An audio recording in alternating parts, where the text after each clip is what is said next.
നമ്മുടെ സുഹൃത്തുക്കൾ സംഘടിപ്പിച്ചിട്ടുള്ള ഈ പരിപാടി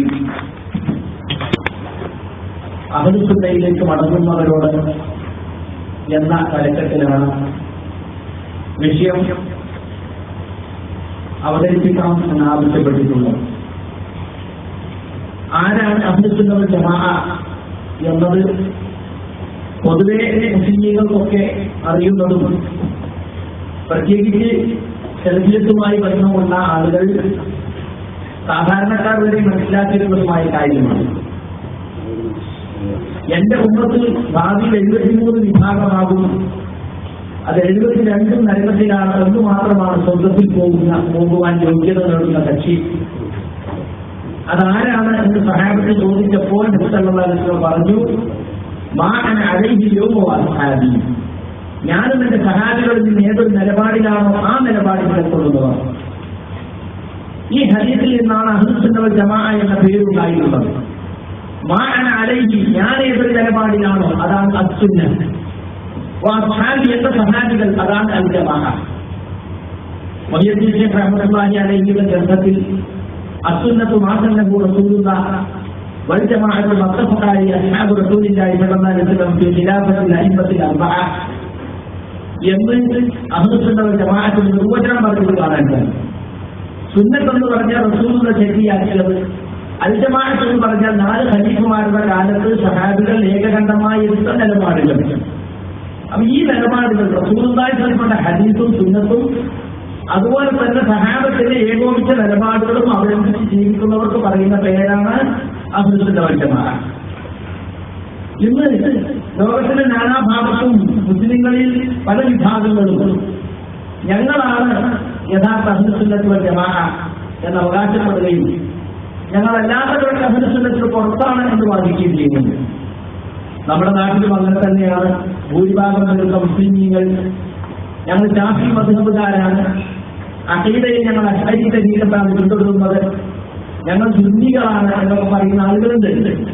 അവരുടെ വാദം അഹ്ലുസുന്നയിൽപ്പെട്ട ആളുകളാണ്. അഹ്ലുസുന്ന ജമാഅത്ത് ഞങ്ങൾ മാത്രമാണ്, ഇവിടെയുള്ള മറ്റു വിഭാഗങ്ങളൊക്കെ അവരെല്ലാം അഹ്ലുസുന്നക്ക് പുറത്താണ് എന്നാണ് അവർ വാദിച്ചുകൊണ്ടിരിക്കുന്നത്. യഥാർത്ഥത്തിൽ അല്ലാഹുവല്ലാത്തവരെ വിളിച്ച് പ്രാർത്ഥിക്കുക, അല്ലാഹുവല്ലാത്തവരുടെ നേർച്ചവഴിപാടുകൾ നേടുക, അല്ലാഹുവല്ലാത്തവർക്ക് വേണ്ടി അറിവ് നടത്തുക, അവരുടെ കെട്ടിപ്പൊക്കി അവിടെ ഇറച്ചിയും ഉറുസും കൊണ്ടാടുക, ഇതൊന്നും അഹ്ലുസുന്നത്ത് വൽ ജമാഅത്ത് പരിചയമില്ലാത്ത സംഗതികളാണ്. അഹ്ലുസുന്നത്ത് വൽ ജമാഅത്ത് എന്ന് പറഞ്ഞാൽ വിശ്വാസത്തിലും കർമ്മത്തിലും ആചാരത്തിലും സ്വഭാവത്തിലും ഒക്കെ റസൂലിന്റെയും സഹാബത്തിന്റെയും നിലപാടുകളിൽ ഉറച്ചു നിൽക്കണം. നമുക്കറിയാം, ഈ പറയുന്ന വിഭാഗക്കാരുടെ കബർ കെട്ടിപ്പോക്കുന്നു, റസൂലോ സഹാബത്തോ പഠിപ്പിച്ചതല്ല. അതുപോലെ മരണാനന്തരം ഒരുപാട് വിദഗ്ധകൾ നടത്തുന്നു, പ്രതിവില്ലബലിൽ പ്രത്യേക ആഘോഷം സംഘടിപ്പിക്കുന്നു.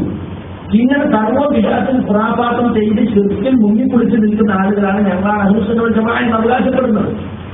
മാത്രമല്ല, അവര് വലിയ വിഭാഗവും സൂഫിസത്തെ പിന്തുണക്കുകയും, സൂഫിസം എന്ന് പറഞ്ഞാൽ തരീഖത്ത്, ഏതെങ്കിലും ഒരു തരീഖത്തില്ലാതെ ഒരാൾക്ക് ദീനെ മനസ്സിലാക്കാൻ സാധ്യമല്ല.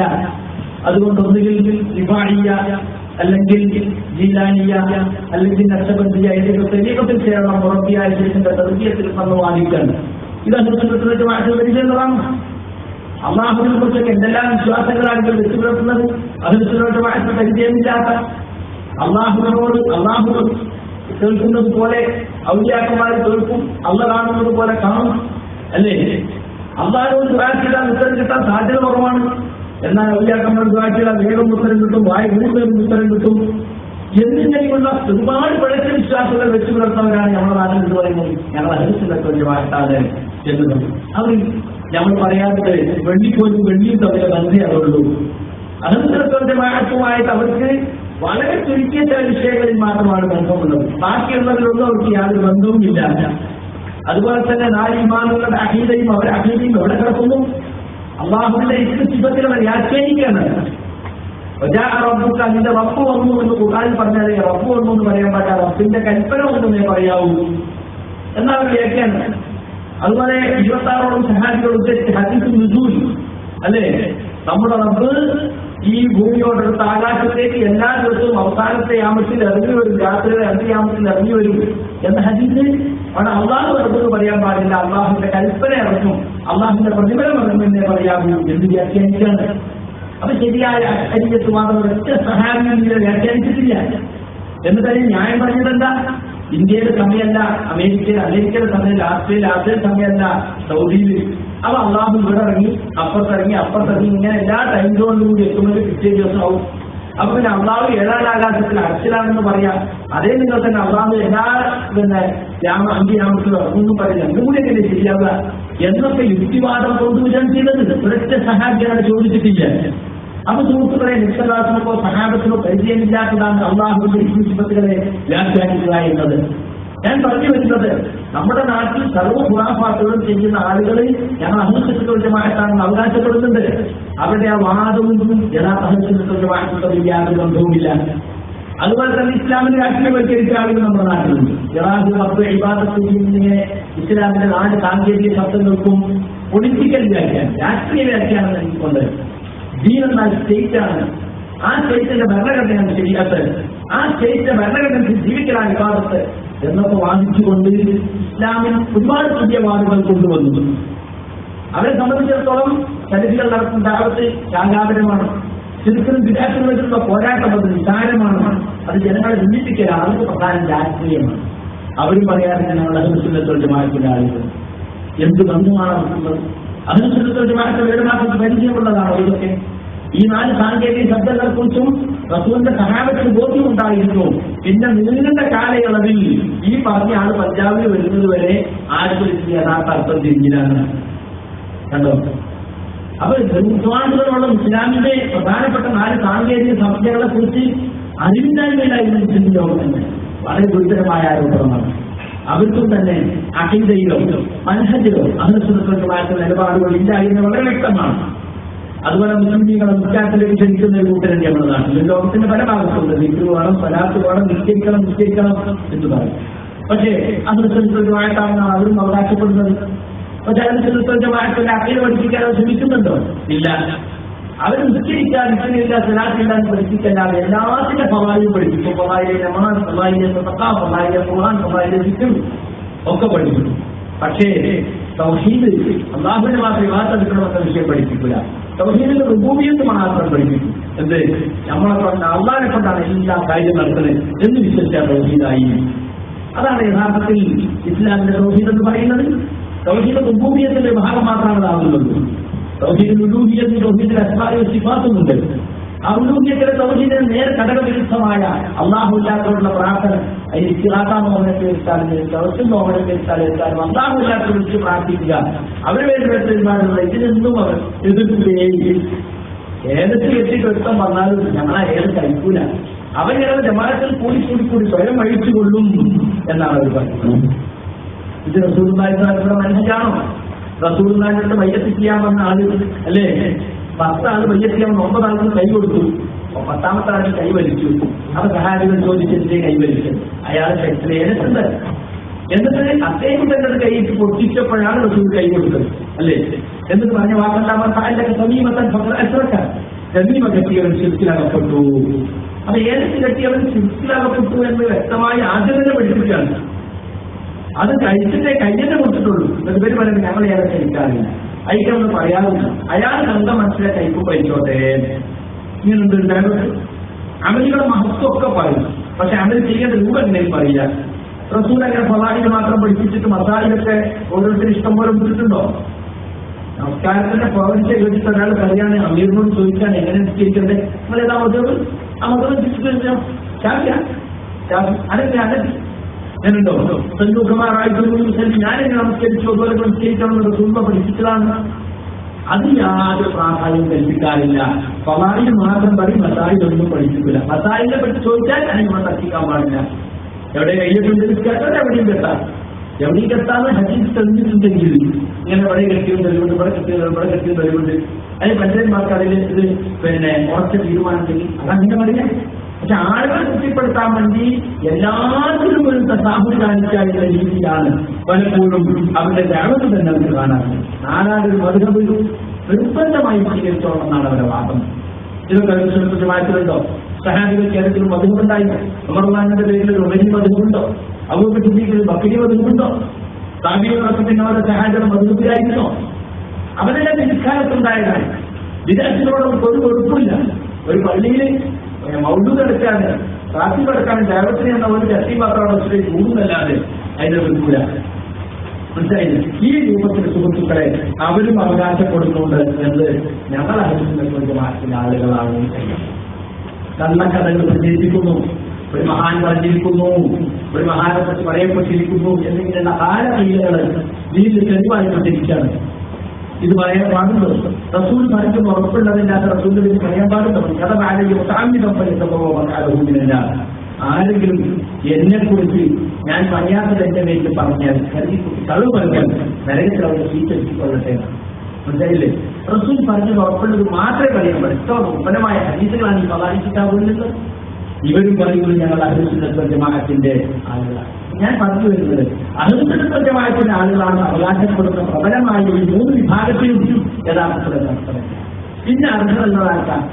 കേരളത്തിൽ ചുരുക്ക വിദ്യാർത്ഥികൾക്കിടെ പ്രവർത്തിക്കുന്ന വക്കീലുകൾക്കാണ് പല നിലക്കും അതിന് അർഹതയുള്ളത്. മനസ്സിലായില്ലേ? അത് യഥാർത്ഥത്തിൽ നമ്മൾ ഒരുപാട് കാലമായി നിങ്ങളെ പഠിപ്പിച്ചുകൊണ്ടിരിക്കുന്ന കാര്യമാണ്. ചെറുക്കില്ലാത്ത വിദ്യാർത്ഥിയില്ലാത്ത ഖുർആനിലേക്ക് ജീവിതത്തിലേക്ക് ക്ഷണിക്കുന്ന തദ്രീദിൽ അഥവാ അന്ധമായ അനുകരണം. ഏതെങ്കിലും മധുരത്തിലെയോ കാക്കരാമന്മാരെയോ പൂർവീക തലമുറയോ കണ്ണട തെളിയിക്കാൻ തെളിവ് നോക്കാതെ അതിനെ എതിർക്കുന്ന ഖുർആനും സുന്നത്തും ഓരോരുത്തരും പഠിക്കണമെന്ന് പ്രേരിപ്പിക്കുന്ന മുവഹ്ഹിദുകൾ അവർക്ക് മാത്രമാണ് അല്പമെങ്കിലും അഹ്ലുസുന്നത്ത് വൽ ജമാഅത്തിന്റെ പിൻഗാമിത്വം അവകാശപ്പെടാൻ കഴിയും. പക്ഷെ അവരെ ചിന്തിക്കുന്നുണ്ടാ കേരളത്തിൽ ദരിദ്രരെന്ന് അവകാശപ്പെടുന്ന ആളുകളെന്ന് കേരളത്തിൽ പല തരത്തിലായിട്ടാണ് പ്രവർത്തിക്കുന്നത്. പ്രബലമായ 2 സംഘടനകൾ, ഒന്ന് സിവിൽ അവർ കേന്ദ്രീകരിച്ചും ഒന്ന് മസ്ജിദ് അവർ കേന്ദ്രീകരിച്ചു. പിന്നെ ഇത് പുറത്താക്കപ്പെട്ടൊരു 3ാം കക്ഷിയും. ഇവർക്കൊക്കെ അഹ്ലുസുന്നത്ത് വൽ ജമാഅത്താണ് ഞങ്ങളിൽ നിന്ന് എല്ലാവരും അവകാശപ്പെടുന്നത്. പക്ഷെ അഹ്ലുസുന്നത്ത് വൽ ജമാഅത്ത് ആദർശം പൂർണ്ണമായി ഉൾക്കൊള്ളുന്നതിൽ ഇവർക്ക് വീഴ്ച പറ്റിയിട്ടുണ്ട്. ചിലർക്ക് അതിഗുരുതരമായ വീഴ്ചകൾ തന്നെയാണ്. 2002 പിരിഞ്ഞുപോയ മസ്ജിദ് ദഅവക്കാർ അഹ്ലുസുന്നത്തിന്റെ നിലപാടുകൾ പല വിഷയങ്ങളും അകലെയാണ്. പ്രമാണത്തോടുള്ള സമീപനത്തിൽ അഹ്ലുസുന്നത്ത് നിലപാടെന്താ? ഖുർആൻ വ്യാഖ്യാനിക്കുന്നത് ഖുർആൻ കൊണ്ട് വ്യാഖ്യാനിക്കുക, അല്ലെങ്കിൽ ഹദീസ് കൊണ്ട് വ്യാഖ്യാനിക്കുക, അല്ലേ? അതുകൊണ്ട് സഹാബത്തിന്റെ അഖ്വാലുകൾ കൊണ്ട് വ്യാഖ്യാനിക്കുക. ഇങ്ങനെയൊക്കെയാണ് അഹ്ലുസുന്നത്തിന്റെ മാർഗം. പക്ഷെ അവരെന്താണെന്ന് ഡിസ്റ്ററിങ് എടുക്കുക, നമ്മളെ അർത്ഥം പറയാം, അല്ലേ? അതിന് വിധത്തിലെല്ലാം വിവാദങ്ങളുണ്ടായി, പുതിയ പുതിയ വാദങ്ങൾ ഖുർആന്റെ പേരിൽ പറയാൻ തുടങ്ങി. ഇതൊക്കെ എത്രയോ ചർച്ച ചെയ്യപ്പെട്ട വിഷയമാണ്. സൂചന മാത്രം നൽകുകയാണ്. അപ്പൊ ഖുർആൻ വ്യാഖ്യാനത്തിന്റെ കാര്യത്തിൽ ഓരോ സാധാരണക്കാരും വേണ്ടി വ്യാഖ്യാനിക്കാം. ഖുർആൻ സ്കൂളിൽ പോകുന്ന കുറച്ചാൽ ഖുർആൻ സ്കൂളിൽ പോയ സ്വന്തമായി ആയത്തോട് വ്യാഖ്യാനിക്കാം എന്നിടത്താണ് വരുന്നത്. ആരും രാത്രി മനുഷ്യരി എന്നാണ് ചോദിക്കുന്നത്. അതുപോലെ ഹദീസുകൾ സ്വീകരിക്കുന്നതിൽ അഹ്ലുസുന്നത്തിന്റെ മാർഗം എന്താ? ഒരു ഹദീസ് സഹീഹായി വന്നാൽ അത് മുതവാത്തിറാകട്ടെ ഖബർവാഹിദാകട്ടെ, മുതവാത്തിന് താഴെയുള്ള ഹദീസിന്റെ ഖബർവാഹിദ് രണ്ടും സ്വീകരിക്കണമെന്നാണ്. പക്ഷെ അവരുടെ കൂട്ടത്തിൽപ്പെട്ട മുഹദ്ദിസ് പറയുന്നത് എന്താ?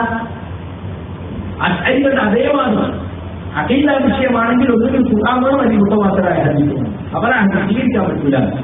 അതായ വാദം അശ്അരികളുടെ വാദമാണ്, ചരിത്രങ്ങളുടെ വാദമല്ല, അഹ്ലുസുന്നത്തിന്റെ വാദമല്ല. അഹ്ലുസുന്നത്തിലെ ആ പൂർവ്വകാല ഇമാമുകൾ ഖബർവാഹിദ് അംഗീകരിച്ചവല്ല.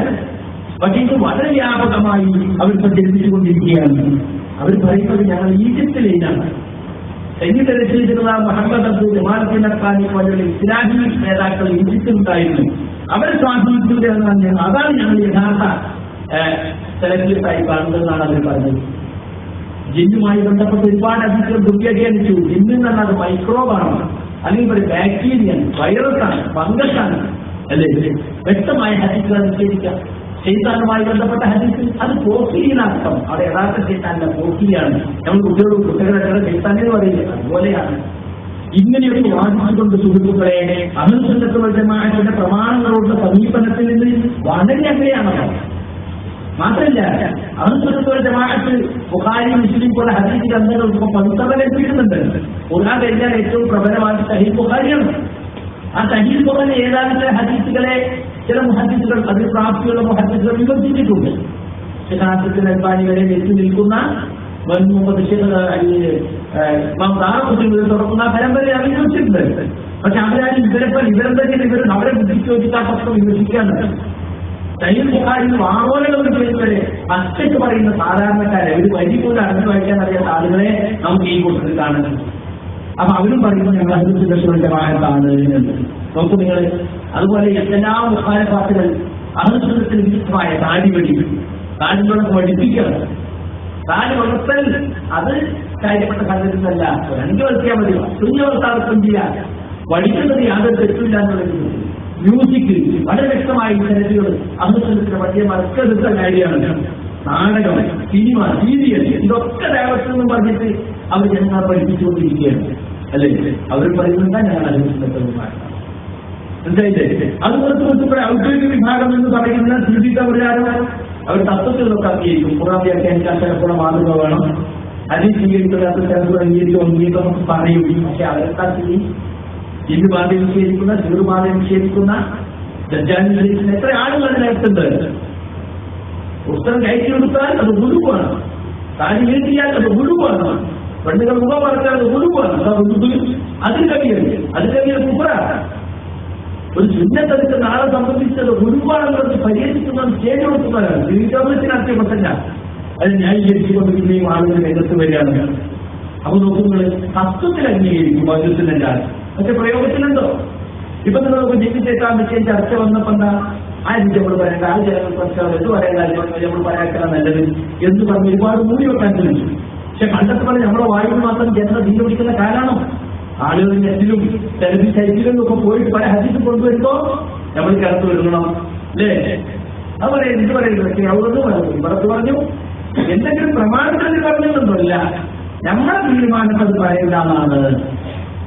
അങ്ങനെ പറഞ്ഞു പറഞ്ഞ അവസാനം ഇരുപാടുണ്ട് അംഗീകരിച്ചു. പക്ഷെ അവരെ ഉടക്കി എന്താ ഇന്നുപാടും എതിർവാദിയൊക്കെ റസൂലിനല്ലാതെ തിരിച്ചറിയാൻ കഴിയില്ല എന്നൊരു പുതിയ വാദം.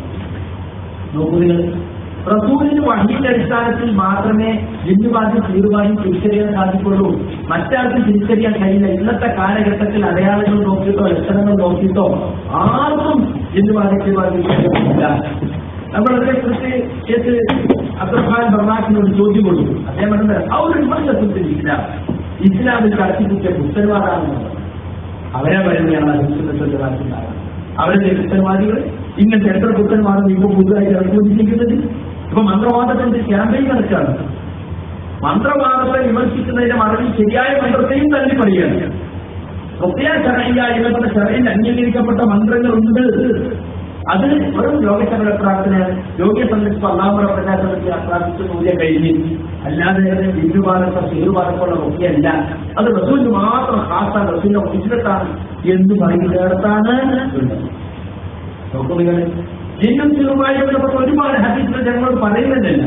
അത് പൊതുസമൂഹത്തിൽ ഇഷ്ടമല്ല. അതൊക്കെ ഭയങ്കര വിഷയമല്ലേ. നമ്മുടെ നവോത്ഥാനപ്പെടുത്താനൊക്കെ കൽപ്പത്തിൽ പതുക്കെ പറ്റൂ. ഇത് ഹദീസിന്റെ നിലപാടാണോ? ഹദീസിൽ സ്ഥിരപ്പെട്ടു കഴിഞ്ഞാൽ അത് ജനങ്ങളോട് പറയണം. ഏത് സമൂഹത്തിനും പറയണം. പൊതുസമൂഹത്തെ പഠിച്ച് രാഷ്ട്രീയക്കാരെ പഠിച്ച് ഉണ്ടാതിരിക്കാന്നുള്ളത് ഒരിക്കലും ശരിയല്ല.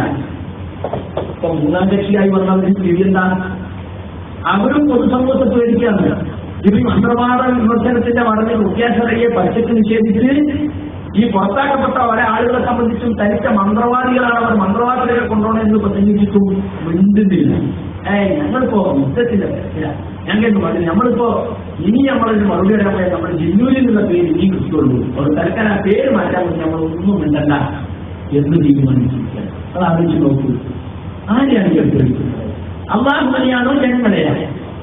അത് അവർ ജനങ്ങളെയാണ് കേൾക്കുന്നത്. ഞങ്ങൾക്ക് പറയുന്നത് സമയത്താണ്, ഞങ്ങൾ ദേവത്തിലാണ്. അത് ജിന്നും ചെയ്താനായിട്ട് ബന്ധപ്പെട്ടത് ഒക്കെയായിട്ട് ബന്ധപ്പെട്ട ദേവത്തിൽ പുറത്താണ്. അതല്ലേ മറ്റൊരു പ്രകാരം പറഞ്ഞത്. ഇതൊന്നും ദേവത്തിൽ കൊണ്ടുവരേണ്ടതല്ലേ കേന്ദ്രത്തിൽ പറഞ്ഞത്, സ്ഥിരീകരണയിൽ പറഞ്ഞത്. ആലോചിച്ചു നിങ്ങൾ. അപ്പൊ സുഹൃത്തുക്കളെ, പൊതുസമൂഹത്തെ പേടിച്ചു വേണ്ടി പറയാതിരിക്കണം. നാരീകലാത്തിന്റെ വിഷയം മാത്രം തോന്നുന്നത് നമ്മൾ പറഞ്ഞു. ന്യായീകരിച്ചാൽ നമ്മൾ കേരളത്തിലെ യാഥാർത്ഥ്യം ചെല്ലുന്ന തിരിച്ചന്നെയാണ്. റസൂൽ കേൾക്കും കാണും പറയുന്ന വളരെ വിശ്വാസം. അതേസമയത്ത് ലഫ്ലുകൾ മാത്രം എടുത്തിട്ട് ആ ഉദ്ദേശമില്ലാത്ത ആൾക്ക് വായിച്ചാൽ അയാൾ ചിത്രാൻ പറ്റുമെന്ന് പറയാൻ പറ്റില്ല. ലഫ്ലിൽ തിരിച്ചില്ല. പക്ഷെ പറഞ്ഞാൽ പത്തോ വ്യക്തമായിട്ട് ആ വിഷയത്തിലുണ്ട് അല്ലേ? പക്ഷെ ഇന്ന് അതിൽ നിൽക്കുന്ന ഈ പുറത്താക്കപ്പെട്ട 3ാം കക്ഷിയിൽ നിൽക്കുന്ന പല പണ്ഡിതന്മാർക്കും അവർ അഭിപ്രായം തുറന്നു പറയാൻ പറ്റാത്ത അവസ്ഥയാണ്. കാരണം സംഘടന തീരുമാനിച്ചിട്ടുള്ള ശുൽക്കാന്ന് പറയുന്നത്. അപ്പൊ നേരത്തെ പറഞ്ഞോ ഒക്കെ മൻസൂഖായിട്ടാണ് കണ്ടോ. ഇതെല്ലാം മറ്റൊരു പറഞ്ഞത് പ്രധാനങ്ങൾ. അപ്പൊ പ്രമാണങ്ങളിൽ ചേരപ്പെട്ടതും ലോകത്ത് അഹ്ലുസുന്നത്തിന്റെ ഉലമാക്കൾ പറയുന്നതും പറയാൻ പോലും പറ്റാത്ത സംഘടനാ ബന്ധനങ്ങൾ ഇപ്പോ ഈ 1900-ന് ശേഷം ഉണ്ടായതാണ് ഈ സംഘടനാ സംവിധാനം. പാശ്ചാത്യങ്ങൾ കടമെടുത്തിട്ടുള്ള രീതികളാണ് പലയിടത്തും ആ സംഘടന അവലംബിക്കുന്നത്. അതിന് പലതരത്തിലുള്ള ഫസാദുകളും ഫിത്നകളും വന്നപ്പോൾ പണ്ഡിതന്മാർ അതിന് നിബന്ധനകൾ വെച്ചു. ഇത് നിസ്കാരത്തിന്റെ ഷർത്ത് പോലെ നോമ്പിന്റെ ഷർത്ത് പോലെ വീക്കെൻഡ് ഹിസാബ് കാണില്ല. അത് 1900 സംഭവം. അത് ജായിസാണോ? അല്ലേ, അത് ജായിസായ കാര്യമാണ്. പക്ഷേ ശുറൂത്തുകൾ പാലിച്ചുകൊണ്ടാകണം. സംഘടനക്ക് നിബന്ധനകളുണ്ട്. അത് പറഞ്ഞപ്പോൾ എന്താ പറഞ്ഞത്? നമ്മൾ ചർച്ച ചെയ്യണം, ഉലമാക്കളോട് ചോദിക്കണം എന്നല്ല, പറയാനേ പാടില്ല. ഈ പറഞ്ഞ് ഞങ്ങൾ മറുപടി കണ്ടകള്. അപ്പൊ സലഫി ലോകം അഹ്ലുസുന്നത്തിന്റെ പണ്ഡിതന്മാർ അംഗീകരിക്കുന്നത് പോലും പറയാൻ പറ്റാത്തൊരവസ്ഥയിലേക്ക് കാര്യങ്ങൾ പോയി. അപ്പൊ ഞാൻ പറയുന്നത് അഹ്ലുസുന്നത്ത് വൽ ജമാഅത്താണ് എന്ന് അവകാശപ്പെടുന്നവർക്ക് അഹ്ലുസുന്നത്ത് പൂർണ്ണമായും ഉൾക്കൊള്ളാനോ അത് തുറന്നു പറയാനോ കഴിയാത്ത അവസ്ഥ ഇന്നും നിലനിൽക്കുകയാണ്. അസ്മാഉ സിഫാത്തിന്റെ കാര്യം പറയുന്നവല്ല, യാഥാർത്ഥ്യം വ്യാഖ്യാനിക്കുന്നത് പോലെ അല്ലാഹു ഇറങ്ങുന്ന ഹദീസിനെ വ്യാഖ്യാനിക്കുകയാണ്. 2002 പിരിഞ്ഞു പോയ വർഷത്തെ അവസാനിക്കുന്നത് വ്യക്തമായി അവരുടെ പത്രത്തിൽ എഴുതി, അല്ലേ? അല്ലാഹു 7ാം ആകാശത്തിലാണ് പറയുന്നത്. എന്നിട്ടോ പല സമയങ്ങളിലായിട്ട് ലോകത്ത് നാനാഭാഗത്തും അവരിറങ്ങുന്നു പറയും. അപ്പൊ പിന്നെ അവരെങ്ങനെ അച്ഛനും ഒരു ഒരേ സമയം ഉണ്ടാകുക എന്ന യുക്തിവാദം ചോദിച്ചുകൊണ്ട് അവരെന്ത് ചെയ്തു? ഈ പുതിയ വാദം കൊണ്ടുവന്നു. ഞാൻ ചോദിക്കട്ടെ, ഒരൊറ്റ സഹാബി ഇങ്ങനെ ഹദീസിനെ വ്യാഖ്യാനിച്ചിട്ടുണ്ടോ? നുസൂലുമായി ബന്ധപ്പെട്ട ഹദീസിൽ ഒറ്റ സഹാബി വ്യാഖ്യാനിച്ചിട്ടില്ല, ഉണ്ടോ? അപ്പൊ സഹാബികൾക്ക് പരിചയമില്ലാത്ത, റസൂൽ പഠിപ്പിച്ചിട്ടില്ലാത്ത വ്യാഖ്യാനങ്ങൾ ഇവിടെ നമുക്ക് കാണാൻ സാധിക്കും. എന്ന് മാത്രമല്ല, ഈ പറഞ്ഞ ഔദ്യോഗിക കാലം തിരിച്ചവരാലോ 2001 തീരുമാനിച്ച പഠിച്ച സംഘടന അസ്മാഉൽ സിഫാത്ത് പാഠശാലകളിൽ പഠിപ്പിക്കണം. ഒരു സ്റ്റെപ്പെങ്കിലും വെച്ച് ഒന്നുമില്ല. മദ്രസയിലോ കോളേജുകളിലോ അസ്മാഉൽ സിഫാത്തിന്റെ കിതാബ് ഉൾപ്പെടുത്തിയോ? നമ്മുടെ നാട്ടിലുള്ള അശ്ശേരികളാണ്. ഷാഫികളെന്ന് പറയുന്നവർ അഖീദയിൽ അശ്ശേരിയത്താ പറയുന്നത്. ഹനഫികളെന്ന് പറയുന്ന തെക്കൻ കേരളത്തിലുള്ളവർ മാസുരീദിയുണ്ട്. അബുൽ ഹസൻ മാസുരീദിയുടെ മദ്ഹബാർ ശരീഅത്താന്ന് പറയുന്നത്. രണ്ടും അല്ലാതെ കിസ്മത്തിലുള്ള വ്യാഖ്യാനിക്കുന്നവരാണ്. അപ്പൊ അത് യഥാർത്ഥ ലക്ഷം ജനങ്ങളെ പഠിപ്പിക്കണമെങ്കിൽ അസ്മാഉൽ സിഫാത്ത് ജനങ്ങളെ പഠിപ്പിക്കണ്ടേ? അപ്പൊ ഖുർആൻ പരിഭാഷയിൽ പോലും എന്നത് തെറ്റായി വന്നു. എത്ര വട്ടം പറഞ്ഞിട്ട് തിരുത്താൻ തയ്യാറാകുന്നു. അപ്പൊ തൗഹീദിന്റെ വിഷയത്തിൽ പോലും അഹ്ലുസുന്നത്ത് വൽ ജമാഅത്താണെന്ന് അവകാശപ്പെടുന്ന ആളുകൾക്ക് കൃത്യതയില്ലാത്ത, ക്ലാരിറ്റിയില്ലാത്ത ഒരവസ്ഥയിലാണ് ഇന്ന് അഹ്ലുസുന്നത്താണെന്ന് അവകാശപ്പെടുന്ന തരത്തിലാണെന്ന് അവകാശപ്പെടുന്ന കേരളത്തിലെ കൂട്ടായ്മകളുടെ അവസ്ഥ എന്ന് നമ്മൾ മനസ്സിലാക്കണം. അതുകൊണ്ടൊക്കെ ഒരു ലക്ഷ്യം കിട്ടും. ഈ രണ്ട് പ്രബല കക്ഷികളിൽ നിന്നും പുറത്തുവെക്കപ്പെട്ട ഈ ആളുകൾ വന്നപ്പോ എന്തിനും തർബീയത്തിനൊക്കെ പ്രാധാന്യം കൊടുത്ത് നമ്മൾ പ്രതീക്ഷിച്ചു. പക്ഷേ അതില്ല. പണ്ടത്തെ സംഘടനാ ശൈലി തന്നെ ദഅവത്ത് വേണം. പക്ഷെ ദഅവത്താണ് ആദ്യം വേണ്ടത്, ഇൽമാണ് വേണ്ടത്, അല്ലേ? ഇൽമ് വേണം, അത് അമലാക്കണം, എന്നിട്ട് ദഅവത്ത് വേണ്ടത്. ഇത് അതിനകത്തുന്നതല്ല, പഠിക്കാൻ നേരല്ല. എല്ലാവരും കൂടെ റസൂൽ സലാത്ത് പഠിക്കാൻ, അഖീദത്തുൽ സുന്നത്തുമായി പഠിക്കാൻ പോയാൽ ആർക്കാണ് ഇവിടെ ദഅവത്ത് നടത്താൻ ആരുണ്ടാകുക എന്നാണ് ചോദിച്ചുകൊണ്ടിരിക്കുന്നത്. നിങ്ങൾ ആലോചിച്ച് നോക്കൂ, എവിടെ എഴുതിയെന്ന്. അത് പഴയ സംഘടനാ ശൈലി തന്നെ. ആളെ നോക്കുക, ശക്തി തെളിയിക്കുക എന്ന് തന്നെ. ഈ അടുത്ത ദിവസത്തിനോട് ഒരാൾ ചോദിച്ചു, ഈ അഖീദത്തുൽ വാസിയ തന്നെ അക്ഷരം പഠിക്കാൻ ഉപയോഗിക്കണമെന്നുണ്ടോ? അത് ഇവരെ 700 തിരിച്ചെങ്ങി ഉണ്ടാക്കിയതല്ലേ? മുമ്പ് തിരിച്ചവർ നേതാക്കൾ ചോദിച്ച അതേ ചോദ്യമാണ്. ഞാൻ ഒന്നും നിർബന്ധമില്ല, നിങ്ങൾക്ക് അരീതൊന്നും ആയ നിങ്ങൾക്ക് നേരെ അഖീദ പഠിക്കാൻ ആളാണെങ്കിൽ ആവശ്യമില്ല. അങ്ങനെ പഠിക്കുന്നുണ്ടായിരുന്നു. ഹദീസിൽ ഓരോ പുസ്തകം അങ്ങനെ പഠിക്കാൻ കഴിയുന്ന ആളാണെങ്കിൽ തരത്തിലില്ല. അതേ സമയത്ത് ആ കാലഘട്ടത്തിലെ വ്യതിയാന കക്ഷികളെ ശരിക്കും മനസ്സിലാക്കി അതിനെതിരെ പ്രതികരിച്ചാണ് ചെയ്യില്ല. അഖീദത്തുൽ വാസിയ അതാ നമ്മൾ കാണുന്നത്. ആ വ്യതിയാന കക്ഷികൾ ഇന്ന് നമ്മുടെ നാട്ടിലുണ്ട്. അതുകൊണ്ടാണ് നിങ്ങൾ പറഞ്ഞത് അത് പഠിച്ചാൽ വളരെ എതിരാണത്. അക്കാലത്ത് വ്യതിയാനങ്ങൾ നേരിട്ട ശൈഖുൽ ഇസ്ലാമിന്റെ വരികൾ ഇന്നും നമുക്ക് പ്രയോജനപ്പെടും. അതുകൊണ്ട് ലോകത്തുള്ള കരിമാക്കൾ ഉസൂൽ സലാത്ത് പഠിപ്പിക്കും, പിന്നെ പ്രവാചകനെ പഠിപ്പിക്കും, അല്ലേ? പിന്നെ ശുശ്വാസം പഠിപ്പിക്കും, പിന്നെ അഖീദത്തുൽ വാസിയ പഠിപ്പിക്കും, അഖീദത്തുൽ ഹാദിസിന്റെ ലോകത്തുടനീളം ചില പെരുമാക്കൾ ഏകകണ്ഠമായി ഉന്നയിച്ചേക്കാൻ അതിനെപ്പോലും ചോദിച്ചില്ല. ആരെ ചോദിച്ച അതിലുള്ള ആളുകളല്ല. ആ അഖീദത്തുൽ വാസിയ പഠിച്ചിട്ടുണ്ടോ? അന്ന് അതിന്റെ വേണമെന്നുണ്ടോ? വേണ്ട. അതിന്റെ മുമ്പത്തെ പഠിച്ചോ, സഹാബികളും താബികളും അത് റസൂലിന്റെ ഹദീസുകൾ നേരത്തെ പഠിച്ചോ. അതിന് കഴിയുമോ? കഴിയുന്നവർ പഠിച്ചോട്ടെ, നമുക്ക് അറിയില്ലതല്ല. ഞാൻ പറയുന്നത് എന്തിനാരിയോ, ഇതൊക്കെ നമ്മുടെ അബദ്ധങ്ങൾക്ക് മറപിടിക്കാൻ വേണ്ടി പറയാം. എന്തായാലും ലോകത്തെവിടെയും ഇന്ന് കൃത്യമൊക്കെ തിരക്കിയെത്തില്ല. എല്ലായിടത്തും പ്രശ്നങ്ങളാണ്. ഇപ്പൊ വലിയ പ്രൊപ്പഗണ്ട. ശരജിയുടെ നാട്ടിലോട് ചോദിക്കണമെന്ന് പറഞ്ഞല്ലോ. ഏത് ശരജിയുടെ നാട്ടിലോടാ ഉപയോഗിക്കാം? ഒരു സെൽഫി ആരും പറയുന്നു, മറ്റേ ആരും സെൽഫി എത്തി, ഈ ആരും പറയുന്നു അയാൾ മുസ്ലിമാണ്. അപ്പൊ ആരോടാ ചോദിക്കുക? സെലഫി ഉലമാക്കൾക്കിടയിൽ ഈ ആധുനിക കാലഘട്ടത്തിൽ ചില വിഷയങ്ങളെ സംബന്ധിച്ചുണ്ടായ അഭിപ്രായ വ്യത്യാസം ഇതിന് ഏറ്റവും മറ്റുള്ളത് വില അറിയുന്നു. പണ്ടൊക്കെ ഉണ്ട്, പണ്ടൊന്നും ഏറ്റവും മറ്റുള്ള ആരും അല്ലാമാണ്. ഇപ്പൊ എന്താ വെച്ചാൽ എല്ലാവരും വാളെടുത്തവരൊക്കെ വെളിച്ചപ്പാടിൽ മറിച്ച പോലെ ഓരോരുത്തരും കാര്യത്തിന് ഏറ്റവും അഭിപ്രായം പറയാൻ എല്ലാവരും പ്രസംഗിക്കാണ്. അതുകൊണ്ടാകുന്ന ഫിത്ന വളരെ വലുതാണ്.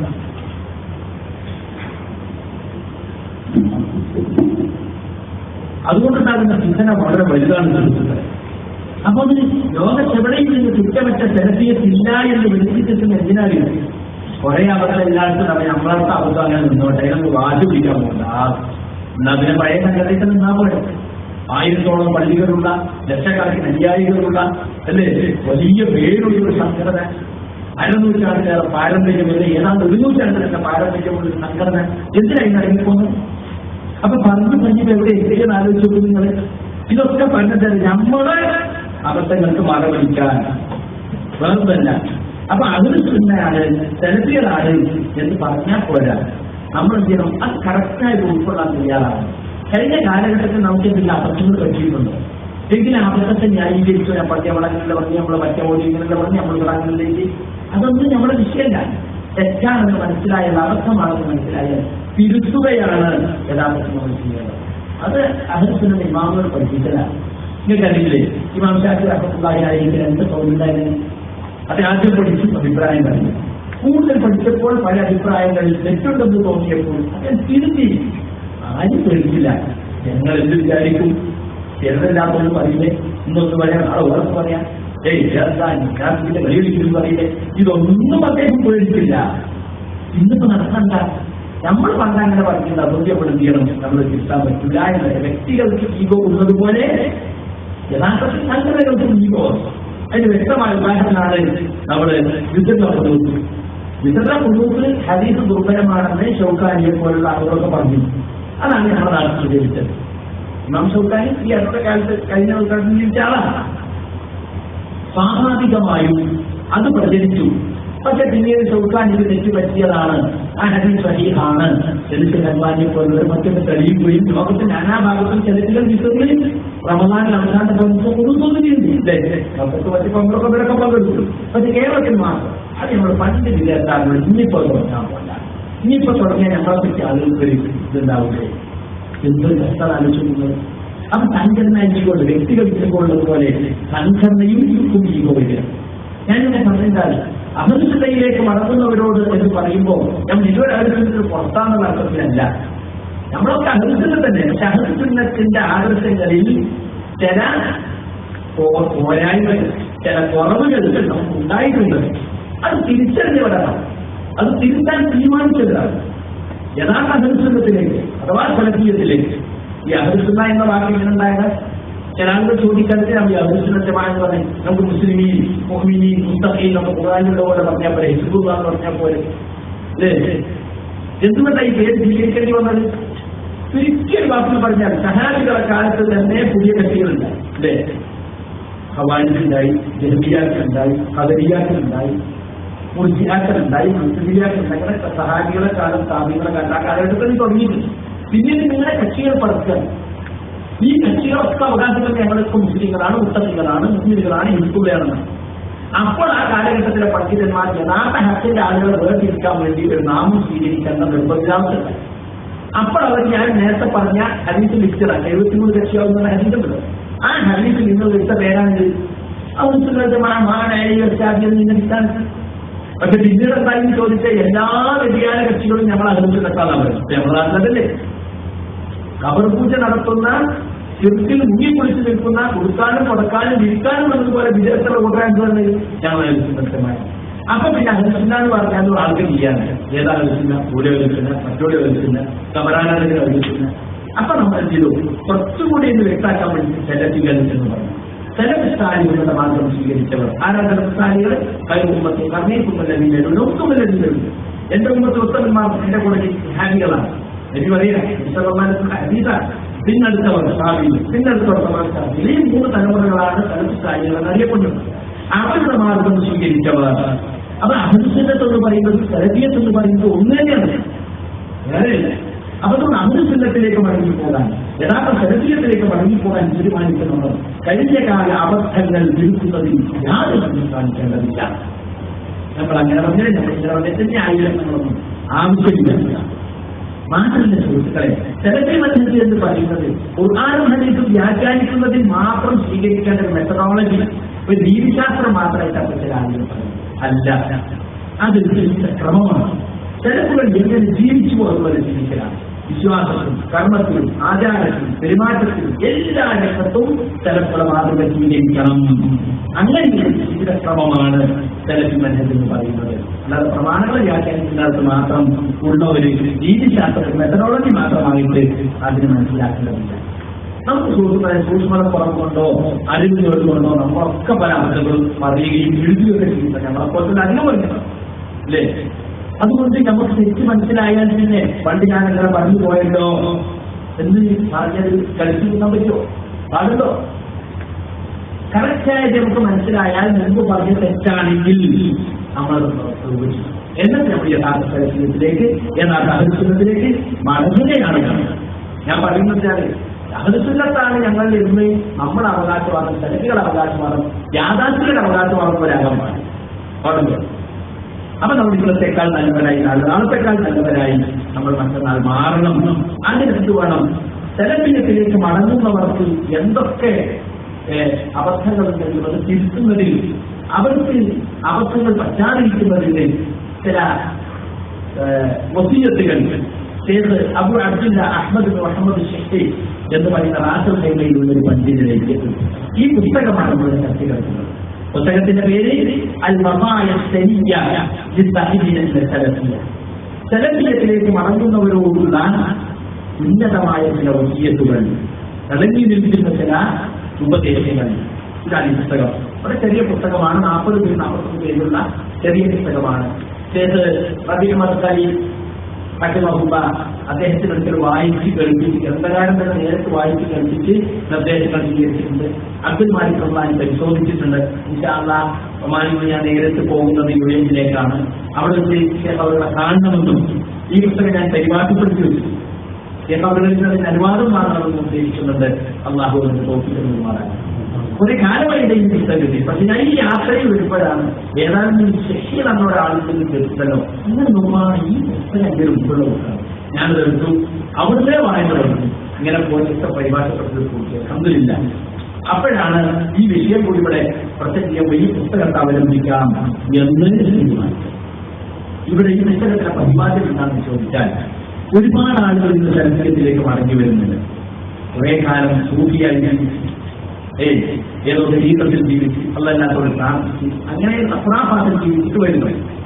ജപ്പാനിൽ ജീവിച്ചിട്ട് പിന്നെ രാഷ്ട്രീയ ഇസ്ലാമിന്റെ മാറാപ്പുകൾ കൊണ്ട് നടത്തി അതിൽ സ്വീകരിച്ചു വളർന്നു. കുത്തുബിസം എന്നുള്ള സയ്യിദ് കുത്തുബിന്റെ ആദർശങ്ങൾ ജപ്പാനത്തിലെ കുറച്ച് സ്പെഷ്യൽ ഗ്രൂപ്പാണ്, അതിൽ നിന്ന് സ്വീകരിച്ചു വളർത്തുന്നതാണ്. അതുപോലെ സലഫികളാണെന്ന് അവകാശപ്പെട്ട ഹിന്ദി സംഘടനകളിൽ പ്രവർത്തിച്ചിട്ട് സലഫിയത്തിലേക്ക് വളരുന്നുണ്ട്. ഇങ്ങനെ വിവിധങ്ങളായ വ്യവസ്ഥ ചിന്താധാരകളിലോ അല്ലെങ്കിൽ ശരിയായ സലഫിയത്ത് ഉൾക്കൊള്ളാത്ത ഗ്രൂപ്പുകളിലോ പാർട്ടികളിലോ പ്രവർത്തിച്ച് മടങ്ങി വരുന്ന യഥാർത്ഥ സലഫി അഖീദയിലേക്കും മന്നത്തിലേക്കും ഏതെങ്കിലും തിരിച്ചു വരുന്നവർക്കുള്ള വസിയത്തുകളാണ് വരുന്നത്. അതുകൊണ്ട് ഞാൻ ഇതിന്റെ മുഖദ്ദിമ ആദ്യം ചുരുക്കി പറയാം. മുഖദ്ദിമയുടെ അവരുകൾ പറയുന്നത് ഇവിടെ 2 പേജിൽ അദ്ദേഹം ഹാജ എന്ന് പറയുന്ന ഇതിന്റെ സംസാരിക്കാനുള്ള പറയുന്നത് സലഫി മൻഹജിൽ തെറ്റിപ്പോയവരും മൻഹജിന്റെ കാര്യത്തിൽ ആശയക്കുഴപ്പത്തിലായവരും ധാരാളമുണ്ട്. സലഫി മൻഹജിൽ തെറ്റിപ്പോയവരുണ്ട്, മൻഹജ് ഏതാണെന്ന് കൃത്യമായി തിരിയാത്തതുകൊണ്ട് ആശയക്കുഴപ്പത്തിലായവർക്ക് ധാരാളമുണ്ട്. എങ്കിലും യഥാർത്ഥ സലഫിയത്ത് തിരിച്ചറിഞ്ഞുകൊണ്ട് പഴച്ച കക്ഷികളെയും ഹിന്ദി സംഘങ്ങളെയും ഒക്കെ വിട്ട് ധാരാളം പേരിന് തൗബ ചെയ്ത് സലഫിയത്തിലേക്ക് തിരിച്ചു വരുന്നുണ്ട്. ഇവരുടെ ഈ മടക്കം അഹ്ലുസുന്നയിൽപ്പെട്ട നമുക്ക് വളരെ സന്തോഷം നൽകുന്നതായിരുന്നു. കൂടുതൽ പറയണം, ഇതിന് ചുരുക്കം പറയുന്നത് നന്ദിയില്ല. സന്തോഷം കാരണം തൗബ അള്ളാഹ് ഇഷ്ടമുള്ള കാര്യമാണ് അല്ലേ? റസൂലുള്ളാഹി സ്വല്ലല്ലാഹു അലൈഹി വസല്ലം അള്ളാഹുവിന്റെ ഇഷ്ടത്തെക്കുറിച്ച് ഒരു അടിമ തൗബ ചെയ്യുമ്പോൾ അതിന്റെ ഉദാഹരണം ഒരു അറബിക്ക് മനസ്സിലാകുന്നതായി പറഞ്ഞു. തന്റെ ഒട്ടകം ഒരു വിപുലമായ മരുഭൂമിയിൽ ഒട്ടകം കൈവിട്ടുപോയി. ആ ഒട്ടകത്തിന്റെ പുറത്താണ് തന്റെ ജീവിത സാമഗ്രികളും ഭക്ഷണവും ഒക്കെ. എവിടെയെങ്കിലും ആരും സഹായിക്കാനില്ല, എല്ലാവരുടെ പുറത്താണ്. അങ്ങനെയാണ് ചർച്ചിന്റെ എവിടേക്ക് പോകാം, എല്ലാവർക്കും നാലുഭാഗം വഴിയല്ല വരുമ്പോൾ അങ്ങനെ ഒരു മരത്തോട് കൂടി അവിടെ നിന്ന് വിശ്രമിച്ച് അത് ഉറങ്ങിയിട്ട് ഉണർന്നു നോക്കുമ്പോൾ തന്റെ ഒട്ടകം എല്ലാം അപ്പൊ അദ്ദേഹം സാരി എണ്ണിട്ട് അല്ലേ അതിന്റെ ഇത് പിടിച്ചിട്ട് അള്ളാഹുവെ നീ എന്റെ റബ്ബും ഞാൻ നിന്റെ അടിമയുമാണ് എന്ന് പറയുന്നതിന് പകരം അള്ളാഹുവെ നീ എന്റെ റബ്ബും ഞാൻ നീ എന്റെ അടിമയും ഞാൻ നിന്റെ റബ്ബുമാണ് തിരിച്ചു സന്തോഷാക്കിക്കുന്നത്. ഇതിനേക്കാൾ സന്തോഷം ഉണ്ടാവും ഒരടിമ തൗബ ചെയ്യുമ്പോൾ അള്ളാഹുവിന്റെ എന്ന റസൂലാണ് അല്ലേ. തൗബ നമ്മളൊക്കെ സന്തോഷിക്കാൻ അള്ളാഹ്ക്കുള്ള കാര്യമാണ്. മാത്രമല്ല നമ്മളൊക്കെ സെലഫിയത്തിൽ ജീവിച്ച് അതിൽ തന്നെ 5 ശ്വാസം വരെ നിലക്കൊള്ളുന്ന ആഗ്രഹിക്കുന്നവരാണ്. അപ്പൊ ഈ ഖുറാഫാത്തിൽ നിന്നും ശുഭഹാത്തുകളിൽ നിന്നും ബഹുമാനപ്പെട്ടൊക്കെ പേരിച്ച് മടങ്ങിയിട്ട് ഇതിലേക്ക് ആളുകൾ വേണ്ടി നമുക്ക് സന്തോഷം ഉണ്ടാകുമല്ലോ.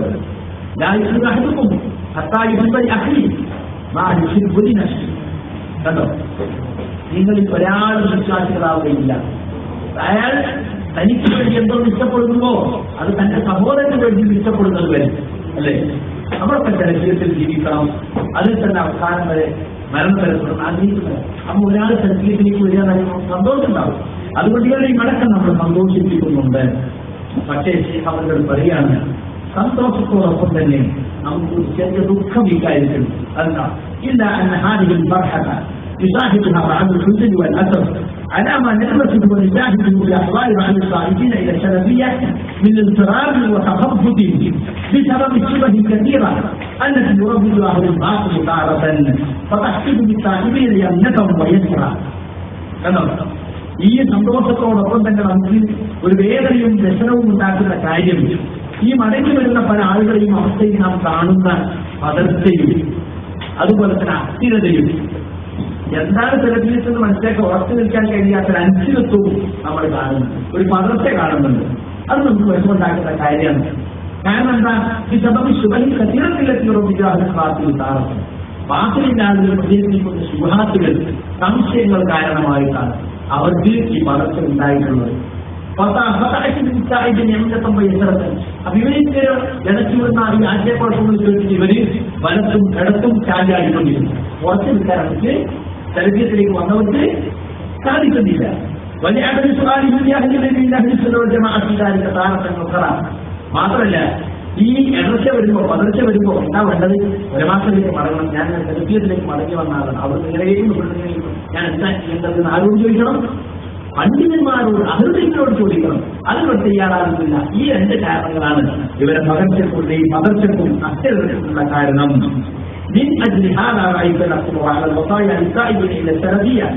അതുകൊണ്ടാണ് അത്തരം ആളുകൾ ഉദ്ദേശിച്ചുകൊണ്ട് ഞാൻ ഈ ചെറിയ കുറച്ച് നിസാന എഴുതുന്നത്.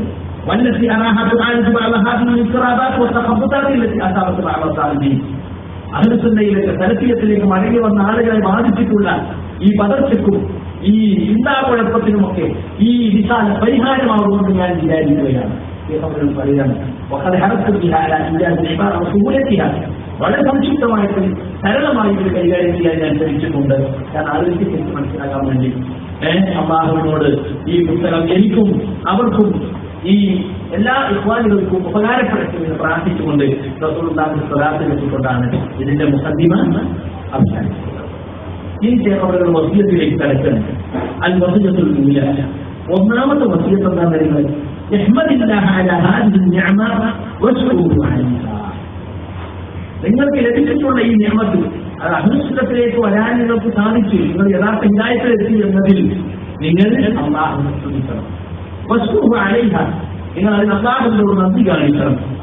അല്ലാഹു നമുക്ക് തരുന്ന വലിയൊരു അനുഗ്രഹമാണ് ഹക്ക് കണ്ടെത്താൻ കഴിയാതെ. എല്ലാ ദിവസവും പ്രാർത്ഥിക്കുന്നുണ്ട്, സിറാത്തുൽ മുസ്തഖീം, മുസ്തഖീമായ മാർഗത്തിൽ ഞങ്ങൾ വിളിച്ചേർക്കും. എന്നിട്ടോ ആരാണ് മുസ്തഖീമായ മാർഗം? സിറാത്തുൽ ലദീന അൻഅംത അലൈഹിം, ഈ അനുഗ്രഹം ചെയ്തവരുടെ മാർഗമാണ്. നബിമാരുടെ അവരുടെ മാർഗം. ഗൈറുൽ മഗ്ദൂബി അലൈഹിം, ഇതിന്റെ കോപത്തിന് മാത്രമായവരുടേതല്ലാത്ത മാർഗം. അവരാരാ? യഹൂദികൾ. വലദ്ദാലിൻ, വഴിവിളക്കിലുടേതുമല്ലാത്ത മാർഗം. അതാരാ? നസാറാക്കൾ. അപ്പൊ ഹിദായത്തിന് വേണ്ടി എന്നും പ്രാർത്ഥിച്ചുകൊണ്ടിരിക്കുന്ന നമ്മളെ ആ ശരിയായ മാർഗത്തിൽ എത്തുമ്പോൾ നമ്മളത് വലിയ നിഅ്മത്തായി കാണണം. അല്ലാഹു നമുക്ക് അനുഗ്രഹങ്ങൾ എണ്ണിക്കണക്കാക്കാൻ ശ്രമിച്ചാൽ നമുക്കത് എണ്ണി ചിട്ടപ്പെടുത്താൻ കഴിയില്ല. അത്രമാത്രം അനുഗ്രഹങ്ങൾ അല്ലെ. പ്രത്യക്ഷവും പരോക്ഷവുമായ ഒരുപാട് അനുഗ്രഹങ്ങൾ നമ്മൾ നമ്മെ പൊലിച്ചിട്ടുണ്ടെന്ന് ഞാൻ പറഞ്ഞിട്ടുണ്ട്. അതിൽപ്പെട്ട വലിയൊരു അനുഗ്രഹമാണ് നമുക്ക് അഹ്ലുസുന്നത്തിലേക്ക് എത്തിച്ചേരാൻ സാധിച്ചു എന്നാണ്. അതുകൊണ്ട് എന്ത് വേണം? ഈ തൗബ ചെയ്ത് അഹ്ലുസുന്നത്തിലേക്ക് മടങ്ങി വന്ന ആളുകൾ അല്ലാഹുവിനോട് നന്ദി പറയണം, അല്ലാഹുവിനോട് നന്ദി കാണിക്കണമെന്നാണ് ഒന്നാമത്തെ വസിയത്തായിട്ട് ശൈഖ് അവറുകൾ ഇവിടെ പറയുന്നത്. കാരണം എന്താണ്? ഒരുപാട് ആളുകൾ ഇന്നും ഈ സുഹാദിൽപ്പെട്ട് കിടക്കുന്നുണ്ട് അല്ലേ? അവർക്കൊന്നും വലിയ രക്ഷപ്പെടാൻ സാധിക്കുന്നില്ല. അവർ കിഴക്കോട്ട് പോയും പഠിക്കാറൊക്കെ അമ്പലത്തെ കുറിച്ച് ആചാരിക്കൊണ്ടിരിക്കണം. മാത്രമല്ല, ഈ ദേഹേച്ഛകൾ, ദുന്യവിയായ താല്പര്യങ്ങൾ, അതിന്റെ പേരിൽ എങ്ങനെ രക്ഷപ്പെടുന്നത് മനസ്സിലാക്കാത്ത ഒരുപാട് ആളുകൾ ഇന്ന് ഉണ്ടായിരിക്കും. ഇത്തരം ഒരു ഘട്ടത്തിൽ അല്ലാഹു എന്നെ രക്ഷപ്പെടുത്തിയല്ലോ, അൽഹംദുലില്ലാഹ് എന്നടക്കടെ ഈ നിയമത്തിന് നന്ദി പറയാൻ ചരിത്രത്തിലേക്ക് മടങ്ങി വന്നവർ തയ്യാറാകണം. പടച്ചവന്റെ ദൗത്യം കൊണ്ടാണ് എനിക്കത് സാധിച്ചത് എന്ന ഒരു കൃതാർത്ഥതയും കൃതജ്ഞതാബോധവും അയാൾക്കുണ്ടാണ്. ഒന്നാമത്തെ വസിയത്താണ്. അതിന്റെ വിശദീകരണമായി ശൈഖ് അവറുകൾ പറയാറ്,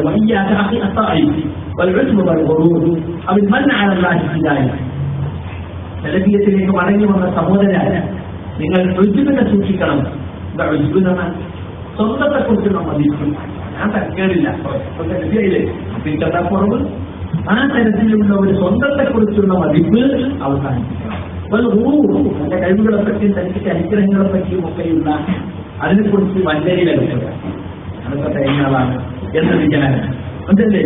എനിക്ക് എല്ലാം തികഞ്ഞു എന്ന തോന്നൽ നമുക്കുണ്ടാകാൻ പാടില്ല. ഈ ചിന്ത നമുക്കുണ്ടാകുമ്പോഴാണ് സ്വയം ചെറുതിയത്തിനെ കുറിച്ച് നമ്മൾ ചിന്തിക്കാൻ. സ്വന്തം തെറ്റുകൾ കണ്ടെത്തി തിരിച്ചറിയെങ്കിൽ എനിക്ക് ചില കുറവുകളൊക്കെ തന്നെ ഞാൻ അംഗീകരിക്കണം. ഞാൻ എല്ലാം തേങ്ങാനാണെന്ന് എന്റെ വിചാരത്തിൽ എന്റെ തെറ്റുകളെ പറ്റി ഞാൻ ചിന്തിക്കും. ഞാൻ എപ്പോഴും മറ്റുള്ള തെറ്റുകളെ പറ്റി ആയിരിക്കും പറയാൻ ശ്രമിക്കുകയും കണ്ടെത്താൻ ശ്രമിക്കുന്നില്ല. മനസ്സിലായില്ലേ? അപ്പൊ അതുകൊണ്ട് സുഹൃത്തുക്കളെ, നമ്മളൊക്കെ ആ ഒരു ചിന്ത നമുക്ക് ഉണ്ടാകാൻ പാടില്ല. ചലച്ചിത്രത്തിലേക്ക് മടങ്ങി വരുമ്പോൾ നമുക്ക് എന്ത് പാടില്ല? അപ്പൊ ചലച്ചിത്രത്തിൽ ഒക്കെ തന്നെ 100 നേരത്തെ കഴിഞ്ഞ് എന്ന ചിന്ത നമുക്ക് ഉണ്ടാകാൻ പാടില്ല. അത് അഹങ്കാരത്തിന്റെ ഭാഗം കൂടിയാണ് അല്ലേ? മാത്രമല്ല, ഈ ഒരു ചിന്ത ഉണ്ടാകുമ്പോൾ പിന്നെ ഇതൊന്നും അള്ളാഹിന്റെ നിയമത്തല്ലെങ്കിൽ അള്ളാഹ് എനിക്ക് എന്റെ യോഗ്യത കൊണ്ട് തന്നതാണ്, കിട്ടിയതാണ് എന്നൊരു വിചാരത്തിലേക്കും അത് പോകും. അതും നമ്മൾ സൂക്ഷിക്കേണ്ട കാര്യമാണ്. ഇവരുടെ പറ്റി റസൂൽ പറഞ്ഞല്ലോ, ബഹുൽ ഹഖി വഖംതുന്നാസ്, അല്ലേ? സത്യം മനസ്സിലായിട്ട് നമ്മൾ അംഗീകരിക്കാതിരിക്കാൻ ജനങ്ങൾ നിസ്സാരന്മാരായി മനക്കെല്ലാം തെറ്റും വിറ്റോക്കണം, ഞാനൊക്കെ തെങ്ങലുണ്ട് എന്ന ഒരു വിചാരം. അതായത് ഇവരിൽ നിർത്തുണ്ടായിട്ടൊന്നും പറഞ്ഞില്ല. അത് ഉണ്ടായാൽ പിന്നെ എന്തായാലും സ്വന്തം തെറ്റുകളെ പറ്റി ചിന്തിക്കൂല, മറ്റുള്ള തെറ്റുകളെ കരുതി നടത്തുന്ന അവസ്ഥ ഉണ്ടാവും. അതുകൊണ്ട് അതൊരിക്കലും ഉണ്ടാകരുത്. അതുപോലെ നമ്മൾ അള്ളാഹിനോട് എന്തോ ദാക്ഷിണ്യം ചെയ്തതുപോലെ നമ്മൾ ഇത് എടുത്തു പറയാൻ പാടില്ല.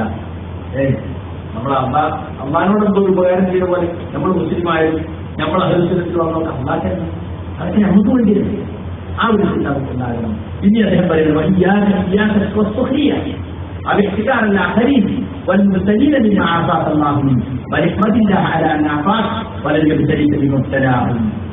അല്ലോ, നീ പരിഹസിക്കുന്നത് സൂക്ഷിക്കണം. അഹങ്കാരം ഉണ്ടായാൽ പിന്നെ അങ്ങനെയാണ്.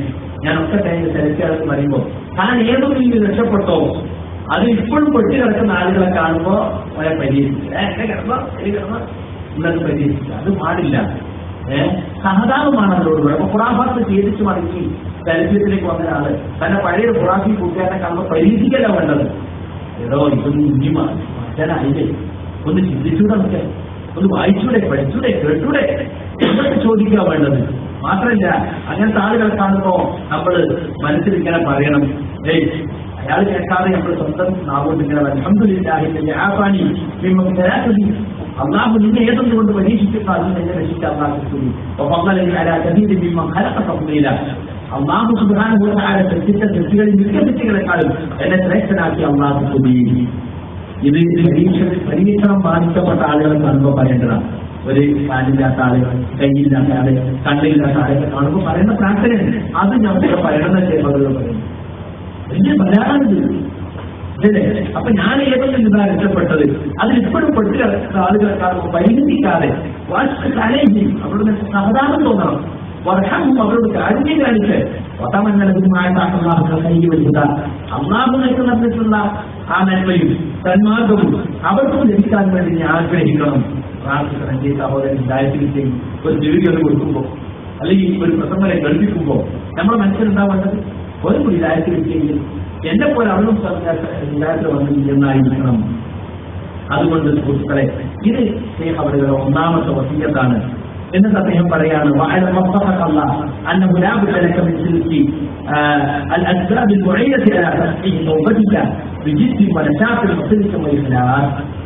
നിന്റെ തൗബ അത് സത്യസന്ധമാക്കാൻ നീ അതിൻ്റെതായ മാർഗങ്ങളിൽ പ്രവേശിക്കണം.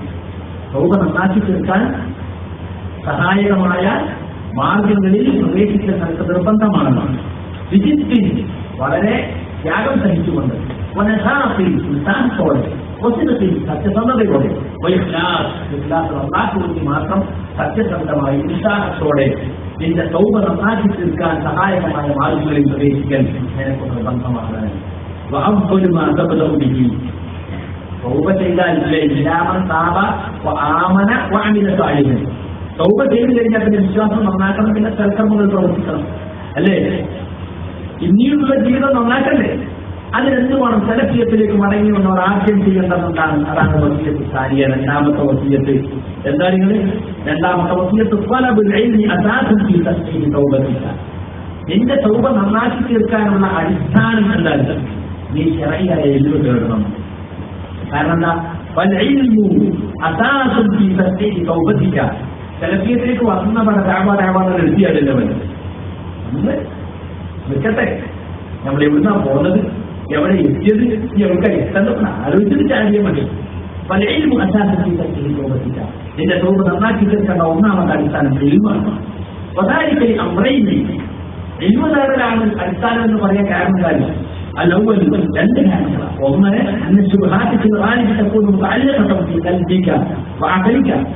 മിക്കവാറും ഈ ആശയക്കുഴപ്പങ്ങൾ നിന്റെ ഹൃദയവും ബുദ്ധിയുമായി ബന്ധിക്കപ്പെട്ടതാണ്.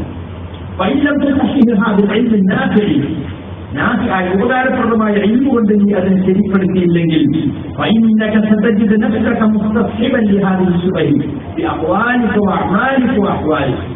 കണ്ടോ, നിന്റെ വാക്കുകളിലും പ്രവർത്തനങ്ങളിലും നിന്റെ അവസ്ഥകളിലൊക്കെയും ഈ പഴയ ശുഭതകൾ നിന്നോടൊപ്പം തന്നെ ഉണ്ടാവും. കുറേ ശുഭത്തിൽ നമുക്കുണ്ട്. ജലതീയത്തിലേക്ക് വന്നാൽ ഒക്കെ പഠിച്ചിട്ട് വന്നാൽ അത് മാർഗം ശരിയില്ല, അതിൽ നിന്ന് ഒഴിവാക്കി. ഇനി ഇത് ശരിക്കും പഠിക്കണം. അല്ലെങ്കിൽ എന്താണ്ടായ പഴയതിൽ വേണ്ടി വരും. പഴയ ശുഭത്തുകളെ ഇൽമു കൊണ്ട് ചികിത്സിച്ചിട്ടില്ലെങ്കിൽ ആ പഴയ ശുഭത്തുകൾ വാക്കിൽ വരും, പ്രവൃത്തിയിൽ വരും, എല്ലാത്തിനും വരും. എന്റെ ദഅവത്തിലും വരും.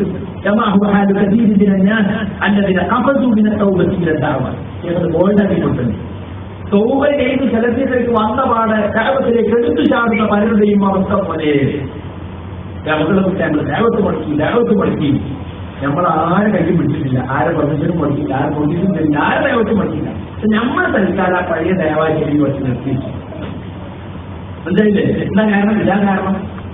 ജലതീയത്തിലേക്ക് മടങ്ങി വന്നാൽ പഴയ ശുഭത്തുകളൊക്കെ എന്തുകൊണ്ട് ചികിത്സിച്ചിട്ട് നമ്മളെ റൂട്ട് ക്ലിയർ ആക്കിയിട്ട് ചെയ്യാൻ പാടുള്ളൂ, ദൈവത്തിന് ഇറങ്ങാൻ പാടുള്ളൂ.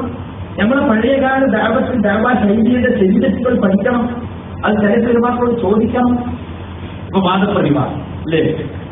ഇന്നും ഞാൻ ഇവിടുത്തെ ശേഷത്തോട് സംസാരിച്ചിട്ട് അദ്ദേഹം പറയുകയാണ്, നിങ്ങൾ ഈ സാധാരണക്കാരെ കിട്ടുന്നതിനെ വാദിക്കുക എന്ന് പറയും. നമ്മൾ 5 പണ്ഡിതന്മാർ പോലെ 5 പണ്ഡിതന്മാർ 50 സാധാരണക്കാർ, ഞങ്ങൾ 50 സാധാരണ അല്ലേ? എന്നിട്ട് ഈ സാധാരണക്കാർക്കറിയും നമ്മളെ കൂടത്തിലുണ്ടോ അവർ ശുഭാർത്ഥത്തെ കുറിച്ചാണ് അല്ലേ? അവരുടെ ആളുകൾക്ക് ശുഭാർത്ഥ ഉണ്ടാവുണ്ടാവും. പക്ഷെ നമ്മളെ സംബന്ധിച്ചിടത്തോളം അഭിനന്ദനയുള്ള ആളുകൾക്ക് എന്തെങ്കിലും ഒരു അഭിഭാഷന്റെ ഗുണ്ടോ ഏതെങ്കിലും കിതാബിന്റെ മുന്നിൽ ഒരു വഴിയോ വായിക്കും. അവിടെ മൂലവി എവിടെ മൂലവി പെട്ടെന്ന് നമുക്ക് എല്ലാ കിതാബിക്കും മാർക്കും ഉണ്ടാവും. സ്വാഭാവികമായി കണ്ടോ ഉത്തരം മുട്ടി അല്ലേ? അപ്പൊ അന്ന് ആളുകളുടെ ശുഭാർത്ഥ എന്തേ സംഭവിച്ചു തെളിവില്ലേ? അതനുസരിച്ച് ആളുകൾക്ക് സംശയം ഉണ്ടായി അല്ലേ? അപ്പൊ അതുകൊണ്ട് ഇങ്ങനെ അപ്പൊ ഇവരെ അബ്ബാസ് പിന്നെ വാർത്തകൾ നടത്തിയിട്ടില്ലേ? കവാരികളോട് നടത്തിയോ നേരെ കയറിച്ചത് അദ്ദേഹം മാത്രം ഒറ്റ ആൾ കൂടെ അല്ല.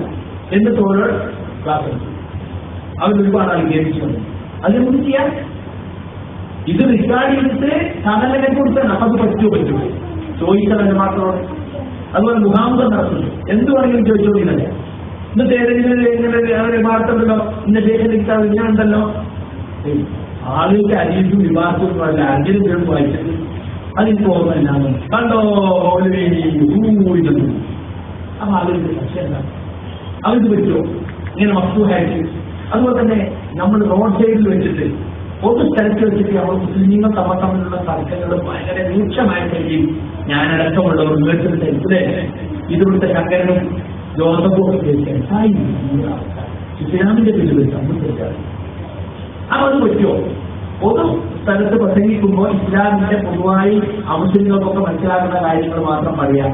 മുസ്ലിങ്ങൾ തമ്മിലുള്ള രൂക്ഷമായ തർക്കങ്ങൾ അവിടെ പറ്റുമോ പറ്റൂലേ? ചോദിക്കണം, നമ്മളോട് ചോദിക്കണം. അതുപോലെ നമ്മുടെ ഡിബേറ്റ് അല്ലേ, ഒരു ഹിന്ദു, ഒരു ക്രിസ്ത്യാനി, ഒരു മൗലവി, എന്നിട്ട് നമ്മൾ മുസ്ലിങ്ങളെ നോക്കി മനസ്സിലാക്കുക. എന്നിട്ട് ഹിന്ദു ക്രിസ്ത്യാനി എപ്പോൾ തോന്നിയാലൊക്കെ പ്രസംഗിക്കുക. എന്നിട്ട് നമ്മളെ മൗലവി അവസാനം രണ്ടന ഉണ്ടാവും. അതെന്നെ പോലെ വേദനിപ്പിക്കാതെ ക്ഷമിക്കണം എന്നൊക്കെ പറഞ്ഞു അല്ലേ? എന്തെല്ലാം അവർ പറയും. പലപ്പോഴും ഗണ്ണിക്കാൻ ഈ ആൾക്ക് സാധിച്ചോണമെന്നില്ല.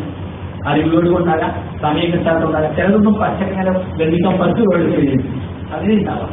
അപ്പൊ എന്താ സംഭവിക്കുന്നത്? മുസ്ലിങ്ങളെ മത്സരിച്ച് ഗുണാത്തുണ്ടാവും. അപ്പൊ ഈ ചെയ്തി പറ്റോ? ആംബുലൻസ് തുടങ്ങിയ നാഷണലായി കൊണ്ട് നടക്കുന്ന ചെയ്തി പറ്റോ? അതുപോലെ വേദന ഉദ്ധരിച്ച് പ്രസംഗിക്കാൻ ആയത്തോദ്യാ തരും, ശരീരമില്ല ഒരാഴ്ച ചെയ്ത് പറയാൻ. പക്ഷെ വേദന ഇങ്ങനെ ചാടായി അത് പറ്റോ? ദേവത്തിൽ അതിനൊക്കെ നമ്മൾ ചോദിക്കണം. ദേവത്തിൽ പെട്ടെന്ന് ചാടില്ല. ഇപ്പൊ നമ്മുടെ ദേവത്തിന്റെ നമുക്ക് സംശയമില്ലാത്ത ദൂസുകൾ മാത്രമേ നടത്തുന്നുള്ളൂ. ഈ വക ശൈലികളൊക്കെ നമ്മൾ തൽക്കാലം നിർത്തിച്ച് എന്തുകൊണ്ടാണ് ജനപ്രിയത്തിലേക്ക് ഖേദിച്ചു മടങ്ങിയവർ ദേവത്തിലേക്ക് എടുത്തിട്ടാണെല്ലാം വേണ്ടത്. എന്താ വേണ്ടത്? ശരിയായ എല്ലിന്റെ അടിസ്ഥാനത്തിൽ എന്തൊക്കെയാണ് ജനത്തിന്റെ ആവശ്യം ഉസൂലുകൾ അത് പഠിപ്പിക്കണം. ഇത് തിരിച്ചു പറയേണ്ട അവസ്ഥ ഉണ്ടായത്. അതുകൊണ്ട് കറക്റ്റായിട്ട് ഇത് പറയാവും. അതുകൊണ്ട് ആ ദേവത്തിന്റെ ശൈലികളൊക്കെ നമ്മൾ നിർത്തി വെച്ച് എന്താ ദേവത്ത് മുടക്കി നമ്മളാരും മുടക്കില്ല. നമ്മൾ തൽക്കാലം നടത്തില്ല. നമുക്ക് സുഖാത്ത സംശയം എന്നുകൊണ്ട് മാറ്റത് മാറ്റിവെച്ച് അവർ ചെയ്യുന്നുള്ളൂ. മനസ്സിലായില്ലേ? അപ്പൊ സുഹൃത്തുക്കളെ, ഇതൊക്കെ നമ്മൾ തലത്തിൽ വിലമാക്കളോട് ചോദിക്കണം. അതിനെപ്പറ്റി എന്താ പറഞ്ഞത്? നേരത്തെ പറഞ്ഞതുപോലെ ചില അങ്ങനെ ചോദിക്കുക. എന്ന ഹദീസുമായി ബന്ധപ്പെട്ട് ഇതിനോട് സഹായകരപ്പെടുന്ന വിഷയം ചർച്ചയായപ്പോ നമ്മൾ തിരക്ക് ഒരു മാസത്തോട് ചോദിക്കാൻ പോകാമെന്ന് പറഞ്ഞപ്പോ നമ്മളെ പുറത്താക്കി മുട്ടെത്താൻ എന്തിനാവുമ്പോൾ നമ്മളെ കിട്ടാവില്ലേ? ഓരോ ഭക്തർക്ക് നമ്മളെ ഇല്ലേ ഒരു ഇന്ത്യയുടെ സാഹചര്യം ചെയ്യോ ഓരോ തമ്മിൽ വരെ ഗ്രൂപ്പാണ് ഇതിന്റെ ഓരോ വിളിക്കാൻ പോകും എന്ന് പറഞ്ഞാൽ ശരിയിട്ടവര് അതേ വാക്കുമാര് പറയുന്നത് സംഘടനയ്ക്ക് ശുറൂട്ടുണ്ടോ? സംഘടനാ നേതാക്കൾ ഒരു നമ്പറാണോ? അവരുടെ തമ്മിൽ വാജിബാണോ?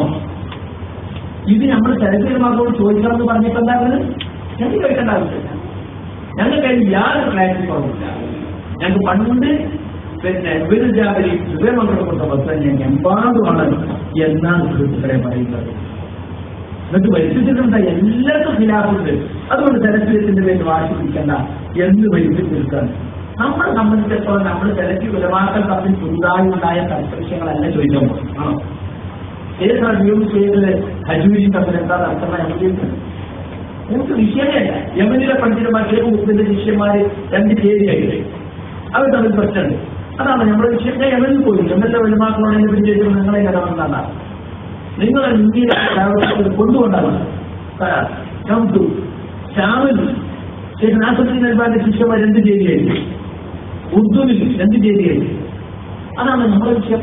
അഹ്ലുസുന്നത്തുൽ ജമാഅത്തിന്റെ സലഫിയത്തിന്റെ അവസ്ഥ നിൽക്കുന്ന ഉലമാക്കൾക്കിടയിൽ അഭിപ്രായ വ്യത്യാസമില്ലാത്ത കുറെ വിഷയങ്ങളിൽ പോലും നമ്മുടെ വീട്ടിലും പറ്റി. അതാണ് നമ്മൾ ചോദിക്കുന്നത്. മാത്രമല്ല ഈ തർക്കങ്ങൾക്ക് ഒന്നും ബന്ധപ്പെടാത്ത കുറെ ഉലമാക്കളൊന്നുമില്ല.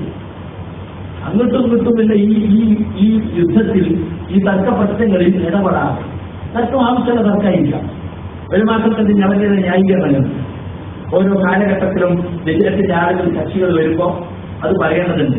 പക്ഷെ വിഗ്രഹത്തിന്റെ ആളുകൾ മാത്രമല്ല, പതിനെട്ടിൽ പെട്ടവർ തമ്മിൽ എന്തുണ്ടാകുന്നത്? തർക്കങ്ങൾ. നമ്മൾ ആ തർക്കത്തിൽ ഇടപെടാൻ പോകണ്ട. നമ്മൾ ആ വിധമാക്കളെ കുറ്റം പറയാനും പോകണ്ട. പക്ഷെ ആളുകൾ അങ്ങനെയാണ് മാത്രം കുറ്റം പറയാം. അനവൊക്കെ ഉണ്ടാക്കിയ പോകുന്നത് അന്യങ്ങളെ പറ്റി ജനങ്ങൾക്കിടയിൽ മോശമായി മനസ്സിലായി. എവിടെയെങ്കിലും പോകുന്നില്ല. അവർക്ക് നല്ല അന്യങ്ങളാണ്, സ്ട്രോങ്ങായി ഇത് പറയുന്ന ആളുകളാണ്. നമ്മൾ ആ തർക്കത്തിന് ഒഴിവായിട്ട് തർക്കമില്ലാതെ വിലവാസത്തിൽ പോയിട്ട് നമ്മുടെ വിഷയങ്ങൾ ചോദിക്കാം. സൗദിയിൽ അഹിയത്തിക്ക് പറഞ്ഞ വിലവാണ് അവരിലൊന്നും ഇടപെടുന്നില്ല ഉണ്ടോ? ഇപ്പോൾ അഹ്ലുസുന്നത്തിന്റെ ആളുകൾക്കിടയിൽ നടക്കുന്ന ഈ പ്രശ്നത്തിൽ ദുഃഖിക്കുന്നവരാണ് പറയുന്നത്. എന്തായാലും ഷേഖ് സാലിഹുൽ ഫൗസാൻ, അതുപോലെ തന്നെ ഷേഖ് അബ്ദുൽ കരീം ഖുദൈർ, ഷേഖ് സാലിഹ് ആൽ ഷേഖ്, ഇവരൊക്കെ ദുഃഖിക്കുന്നവരാണ്. അതുപോലെ പല പണ്ഡിതന്മാരും അറിയപ്പെടാത്ത ഒരുപാടുണ്ട്. അവരടുത്ത് പോകാം, ചോദിക്കാം, അവരുടെ തർക്കമില്ലാത്ത വിഷയങ്ങളെ സംബന്ധിച്ച് നമുക്കുണ്ടായിട്ടുള്ള സത്യങ്ങളെ സംബന്ധിച്ച് നമുക്ക് മക്കളെ തള്ളി പറയേ അവരാശയക്കൊന്നും നമ്മൾ ചെയ്യാൻ പാടില്ല. ഒന്നും തെറ്റായ കാര്യങ്ങളാണ്. കാര്യങ്ങളൊന്നും അതിനെ സംബന്ധിച്ച് പറയേണ്ടതേ. സംഘടനകൾ കേരള ചരിത്രത്തിൽ കുറെ ആളുകൾ പണ്ടേ ഒരു സ്വഭാവമുണ്ട്. ഒന്നും പുതിയത് പഠിക്കാൻ തയ്യാറില്ല. എന്നാൽ പഴയ പോയത്തുകൾ മുന്നോട്ട് മാറും. ആ പഴയ പോയത്തങ്ങള് അത് തന്നെ പറഞ്ഞുകൊടുക്കാൻ പറ്റില്ല.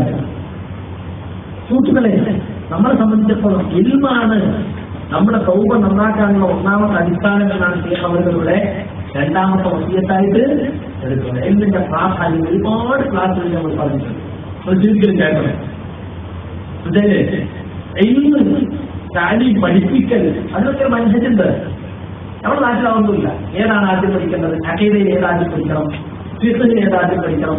ഒരു മനസ്സിലില്ല.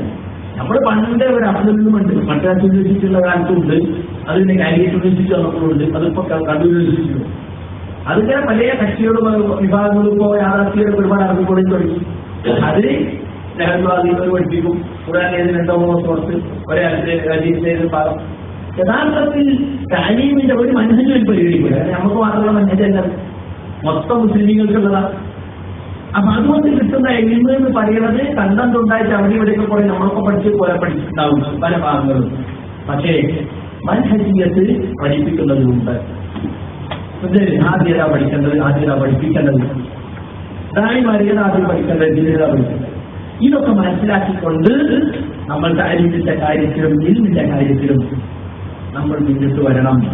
അല്ലാതെ ഇൽമിനെ അവഗണിച്ച് പഴയ സംഘടനാ ദേവത്തിലേക്ക് പോയാൽ തലത്തിലെത്തുകയില്ല. പിന്നെ നമ്മുടെ നാട്ടിൽ വളരെ പ്രശ്നം ഇൽമ് പഠിക്കണന്നെ തർക്കിക്കാൻ പറ്റും അല്ലേ? ഒരു പേജ് അറിഞ്ഞറിയാത്തൊന്നും വാചാരമായി പ്രസംഗിക്കുമല്ലോ. എന്നിട്ടുള്ള ആരോഗ്യങ്ങൾ വിഷയമൊക്കെ പറയും. അടുത്ത് പറയും എനിക്ക് അറിയില്ല കേട്ടോ, അറിയില്ല ഉണ്ടാവും, എനിക്കൊന്നും അറിയില്ല കേട്ടോ, പറയാലോ എന്നിട്ട് ഇങ്ങനെ പഠിച്ചോണ്ടിരിക്കുക, സദാ പറഞ്ഞുകൊണ്ടിരിക്കണം. എന്ത് ഇതിനെ നൽകുന്നത്? നിങ്ങൾ മൻസലബൽ ഇൽമ ലിയുജാരിയ ബിഹിൽ ഉലമ ഔ യുമാരിയ ബിഹിൽ സുഫഹ ഔ യസ്രിഫ ബിഹി ബുതുഹ നാസ് ലിയദ്ഖലഹു അല്ലാഹു തആല. പണ്ഡിതന്മാരെ സാമീപ്യം കിട്ടാൻ വേണ്ടി, അല്ലെങ്കിൽ വിവരമില്ലാത്ത പാമരന്മാരോട് തർക്കിക്കാൻ വേണ്ടി, അല്ലെങ്കിൽ ജനങ്ങളുടെ ശ്രദ്ധ തിരിച്ചുവിടാൻ വേണ്ടി ആരെങ്കിലും ഇൽമ അന്വേഷിച്ചാൽ അവനത് അരകത്ത് കിടക്കുന്നതാണ്. എന്ത് ഗൗരവമുള്ള വിഷയം! തർക്കിക്കാൻ വേണ്ടി പഠിക്കുക, തർക്കം തന്നെ തർക്കം. മനസ്സിലായില്ലേ? ഞാൻ പറഞ്ഞാൽ തർക്കം പാടുമ്പോൾ തന്നെ അത് വേറെ തർക്കം പറഞ്ഞണ്ട, എന്ത് പറഞ്ഞു തർക്കം. മനസ്സിലായില്ലേ? തർക്കം മഹ്മൂദായ, അതായത് സുത്യർഹമായ ആവശ്യമുള്ള തർക്കം ചവന്നിട്ടുണ്ട്, നല്ല തരത്തിലുള്ള തർക്കം. പക്ഷെ അതല്ല ഇന്ന് പലപ്പോഴും നടക്കുന്നത്. പലപ്പോഴും അനാവശ്യമായ തർക്കങ്ങളിലേക്ക് ആളുകൾ പോവുകയാണ്. ഏത് സാധാരണക്കാരും ജീവിത വിഷയത്തിൽ അഭിപ്രായം പറയാത്ത അവസ്ഥയാണ്. ഞാൻ ചോദിക്കട്ടെ, എഞ്ചിനീയറിംഗുമായി ബന്ധപ്പെട്ട വിഷയത്തിൽ ഒരു ദീനി വിദ്യാർത്ഥിയായി ഞാൻ പോയിട്ട് അഭിപ്രായം എഞ്ചിനീയറിംഗ് ആരെങ്കിലും വേണ്ടിയിട്ടുണ്ട്, ഞങ്ങൾക്ക് എന്തായാലും അവരുടെ അഭിപ്രായം അത് ഞങ്ങൾ എഞ്ചിനീയർമാരാണ് അല്ലേ? ഒരു മെഡിക്കൽ ഫീൽഡിലുള്ള വിഷയത്തിൽ ഞാൻ അഭിപ്രായം പറഞ്ഞാൽ ഒരു മെഡിസിൻ പോയിട്ട് ഡോക്ടർ എന്ന് പറയും, അത് നിങ്ങളൊക്കെ ഉണ്ടായി, അത് നിങ്ങളോടാണ് അറിയില്ലേ? അതേസമയം ദീനിന്റെ കാര്യത്തിൽ ആർക്കും പറയാം, ഞാൻ ആർക്കും നിൽക്കാൻ പറഞ്ഞാൽ ഞാൻ എനിക്ക് പറഞ്ഞു, ഞാനും പറയും ഏത് ഞാനോടും ദീനിന്റെ അഭിപ്രായം പറയാം, ബുക്ക് ചെയ്യുക, പ്രസംഗിക്കുക. അതിനൊന്നും യാതൊരു വ്യവസ്ഥയും നമ്മൾ നാട്ടിലില്ല. അത് മുണ്ടും പ്രോത്സാഹിച്ചുകൊണ്ടേയിരിക്കുകയാണ്. അതുകൊണ്ട് സുഹൃത്തുക്കളെ, രണ്ടാമത്തെ വസിയത്ത് ശരിയായ നിലക്കുള്ള ഇൽമ നേടുകയാണ് തെരപ്പിയത്തേക്ക് മടങ്ങി വന്നവർ ആദ്യം ചെയ്യേണ്ടത്. ഇത് പറഞ്ഞിട്ട് ശേഖകൾ പറയുകയാണ്, ഇന്ന് നിങ്ങളുടെ ദഅവത്തിൽ പോലും നിങ്ങളുടെ മുമ്പുള്ള ശുഭാത്തുകൾ നിങ്ങൾക്ക് ഉണ്ടാവും. ഇൽമ കൊണ്ട് നിങ്ങളെ സ്വീകരിച്ചിട്ടില്ലെങ്കിൽ ചെയ്ത് ജനജീവിതത്തിലേക്ക് വന്നപാടെ ദേവത്തിലേക്ക് എടുത്തു ചാടി അധികം ആളുകളിലും നമുക്കിത് കാണാൻ സാധിക്കുന്നുണ്ട്. എന്ത് കാണാൻ സാധിക്കുന്നുണ്ട്? പഴയ ശുഭാത്തുകൾ ഇങ്ങനെ ഇടയ്ക്കോലെ വായിലൂടെ വരുന്നുണ്ട്. കണ്ടോ? പാസ്പെടാതെ ലഭിച്ച അവർ സ്ഥലമില്ല, അവർ സ്ഥലമില്ലാതെ വിളിച്ചു കൂടിക്കൊണ്ടിരിക്കുന്നു. പക്ഷേ അവർ പറഞ്ഞു നോക്കുമ്പോഴൊക്കെ യഹ്വാനികൾ ഉണ്ടാക്കിയ ആൾക്കൂട്ടാൻ വേണ്ടിയുള്ള കുറേ വർത്താനങ്ങളുണ്ട്. അതൊക്കെ ആദ്യങ്ങളൊക്കെ നിറവേറ്റും. ആൾക്കൂട്ടം ലക്ഷങ്ങൾ ചെലവായി വേണ്ട കാണപ്പുറം എന്നിട്ട് അപ്പുറം നടക്കും പരിപാടി കഴിഞ്ഞു നോക്കും 6 ലക്ഷം കടം. എന്താ എല്ലാവരും തിരിച്ചു വെക്കാം, യൂട്യൂബ് ഇത്ര വേണം അടിച്ചെത്തിച്ച് അതൊക്കെ പറഞ്ഞത് മനസ്സിലായില്ലേ? അങ്ങനത്തെ അല്ലെങ്കിൽ മുസ്ലിം ഉമ്മത്തിൽ പലരും കാഫിറാണെന്ന് പറയുന്ന, മുസ്ലിം ഉമ്മത്ത് തന്നെ ജാഹിലിയത്തിലാണെന്ന് പറയുന്ന കുത്തുബിസം സയ്യിദ് കുത്തുബിന്റെ വാദം അത് സുറൂറിയ ചിലതിൽ കലർന്നു കൂടിയിട്ട് ചരിത്രം നശിപ്പിക്കാൻ ശ്രമിക്കുന്നവരാണ് സുറൂറിയ അവരുടെ കക്ഷിത്വം. ഇങ്ങനെയുള്ള പലതും കൂടിക്കലർന്ന ദഅവത്തായിരിക്കും. ഈ തൗബ ചെയ്തു വന്ന് ഇൽമു പഠിക്കാതെ സലഫിയാവിന്റെ ഗൾഫിലാടി എന്താണ് അപ്പൊ സൂറത്ത് സലഫിയ രൂപം സലഫിയായിരിക്കും. ചിലപ്പോൾ ഗോൾഡിലുണ്ടല്ലോ പേര് രൂപത്തെ സലഫിക്കാരുടെ രൂപമായിരിക്കും പേരിൽ, പക്ഷേ അതിന്റെ മണവും അതിന്റെ രുചിയും വേറെ പലതും. فصارت دعوته السلفية ضمن معايير معينة كان أساس الشبهات قبل التوبة استصحبوها ولم يستحيلوها. അങ്ങനെ അവരുടെ ദഅവ സലഫി എന്ന് പറയുന്നത് നിർണിതമായ ചില മാനദണ്ഡങ്ങൾക്കുള്ളിൽ ഒതുങ്ങിപ്പോകും. അതിന്റെ അടിസ്ഥാനം അവർ തൗബ ചെയ്ത് മടങ്ങുന്നതിന് മുമ്പുള്ള പഴയ സംഘടനയിലും പഴയ ചിന്താധാരയിലും നിൽക്കുമ്പോഴുള്ള ശുഭഹാത്തുകളാണ്. അതിനവർ ശരിപ്പെടുത്തിയില്ല എന്തുകൊണ്ട്? അതുകൊണ്ട് ആ ശുഭഹാത്തുകൾ തന്നെ അതിൽ പലരും പറയും ചില ആളുകൾ പറയുന്നു യാത്രക്ക് അമീറുള്ളത് പോലെ ദഅവത്തിനും അമീർ വേണ്ടേ, അത് അംഗീകരിക്കുന്നല്ലേ? ഇതാരവാദം എനിക്ക് സലഫിയുടെ വാദമല്ല, ഇത് കൊണ്ടുവന്ന ഇഖ്വാനികളാണ്. ولا يؤثر بعد الوصول السلفية بدعوى أن تصل خطوة قلبية أو توقف علاقة قوية. സലഫികളുടെ പല ഉസൂലുകളെയും ഇവർ എന്ത് ചെയ്യുന്നു? ന്യായീകരിച്ചു തള്ളിക്കളയും. ആണെന്ന് നമുക്ക് ചിലപ്പോ മുഖത്തജീകളോടുള്ള നിലപാട്, മുഖത്തജീകളെ വെടിയേണ്ടതിന്റെ പരിശീലിക്കേണ്ട ആവശ്യമാണ്. അതൊക്കെ ഇക്കാലത്ത് പറഞ്ഞ നമ്മുടെ പ്രദേശത്തിന്റെ ആർക്കും കുട്ടിയൊക്കെ നമ്മൾ വഹാദയുക്കളില്ല ഒരാൾക്ക് നെയ്യ് മുപ്പിനാറ്റുകൾ അവർ ചെയ്യുന്നത് പേര് ദർശനം വലാക്കേതോടെ ഹിസ്ബിയ ഞങ്ങളുടെ സൗദി അറേബ്യയിൽ സമർ ഹവാലി അതുപോലെ സൽമാൻ ഔദ അതൊക്കെ വലിയ ചരിത്രം ഭരണത്തിന്റെ ഹിന്ദുക്കളുടെ വാദം അല്ലേ? അതുകൊണ്ടോ ചില ആൾ ഇന്ത്യയിലേക്ക് ക്ഷണിക്കും അക്കാലത്തെ ഹീസിയ വലാക്കേന്ദ്ര ഹൈവത്തെ തജ്മീയ ആളുകളെ വികാരം കൊണ്ടിരിക്കുന്ന ചിന്തകളുമായിട്ട് വളർച്ച ആളുകൾ നടക്കുന്നത് ജിഹാദി ചിന്തകളുടെ പേര് തിരക്കും അല്ലെ? അറിയപ്പെട്ട ജിഹാദി ആളായിട്ട് ജില്ലാത്തിലെ അയാൾ ധരിക്കാൻ നോക്കും. അത് ധരിക്കണോ? ചരിത്രമാക്കൊക്കെ അയാളുടെ തീരുമാനം അയാളുടെ നിലപാടുകൾക്കെതിൽ വളരെ ശക്തമായി മുന്നിട്ടുണ്ട്, പ്രതികരിച്ചിട്ടുണ്ട്. കേട്ടതാണ് വളരെ കേന്ദ്ര മുഖൈമത്തം തജ്മീയ. വേറെ ഒരാൾ പറയുന്നത് ഉപാധികൾ ചെയ്യുന്നത് പോലെ നമ്മൾ എന്ത് ചെയ്യണം? കുട്ടികളെ കൊണ്ടായിട്ട് മെൽപ്പൂരിലെ കൊണ്ടായിട്ട് കൈമ കെട്ടി അവിടെ അല്ലേ? അതിങ്ങനെ വളരെ കുത്തിയെ ഇതെല്ലാം ഇങ്ങനെ പഴയ സലഫിയത്തിന്റെ പേരിലേക്ക് പലരും പറഞ്ഞുകൊണ്ടിരിക്കുകയാണ്. അള്ളാഹുനോടല്ലാതെ മറ്റാരോട് ആവരാതി പറയാൻ കണ്ടില്ല. അപ്പൊ ഇൽമ കൊണ്ട് ശുബ്ഹാത്തുകളെ ശരിപ്പെടുത്തിയിട്ടില്ലെങ്കിൽ സലഫി ദഅവത്തിലേക്ക് തൗബ ചെയ്ത് സലഫിയത്തിലേക്ക് വന്നവാട് ദഅവത്തിലേക്ക് എടുത്തു ചാടിയാൽ സംഭവിക്കാൻ പോകുന്ന കാര്യമാണ് ഇത് എന്ന് ഈ ഖബറുകൾ പറയാൻ. അതുകൊണ്ട് എന്ത് വേണം? ഈ അബദ്ധങ്ങളിൽ രക്ഷപ്പെടാൻ, വഴിതെളിവുകളിൽ നിന്ന് രക്ഷപ്പെടാൻ എന്ത് വേണം? ശരിയായ ഇൽമ നേടണം എന്നാണ് അവരുകൾ രണ്ടാമത്തെ വസിയത്തായി പറയുന്നത്. നേരിട്ട് പറയാൻ സമയമല്ല, അതിന്റെ ബാക്കി വസ്ത്രവിനെ വായിക്കുന്നുണ്ട്. അൽ വസിയത്തു സാലിസ, മൂന്നാമത്തെ വസിയത്ത്. എന്താ മൂന്നാമത്തെ വസിയത്ത്?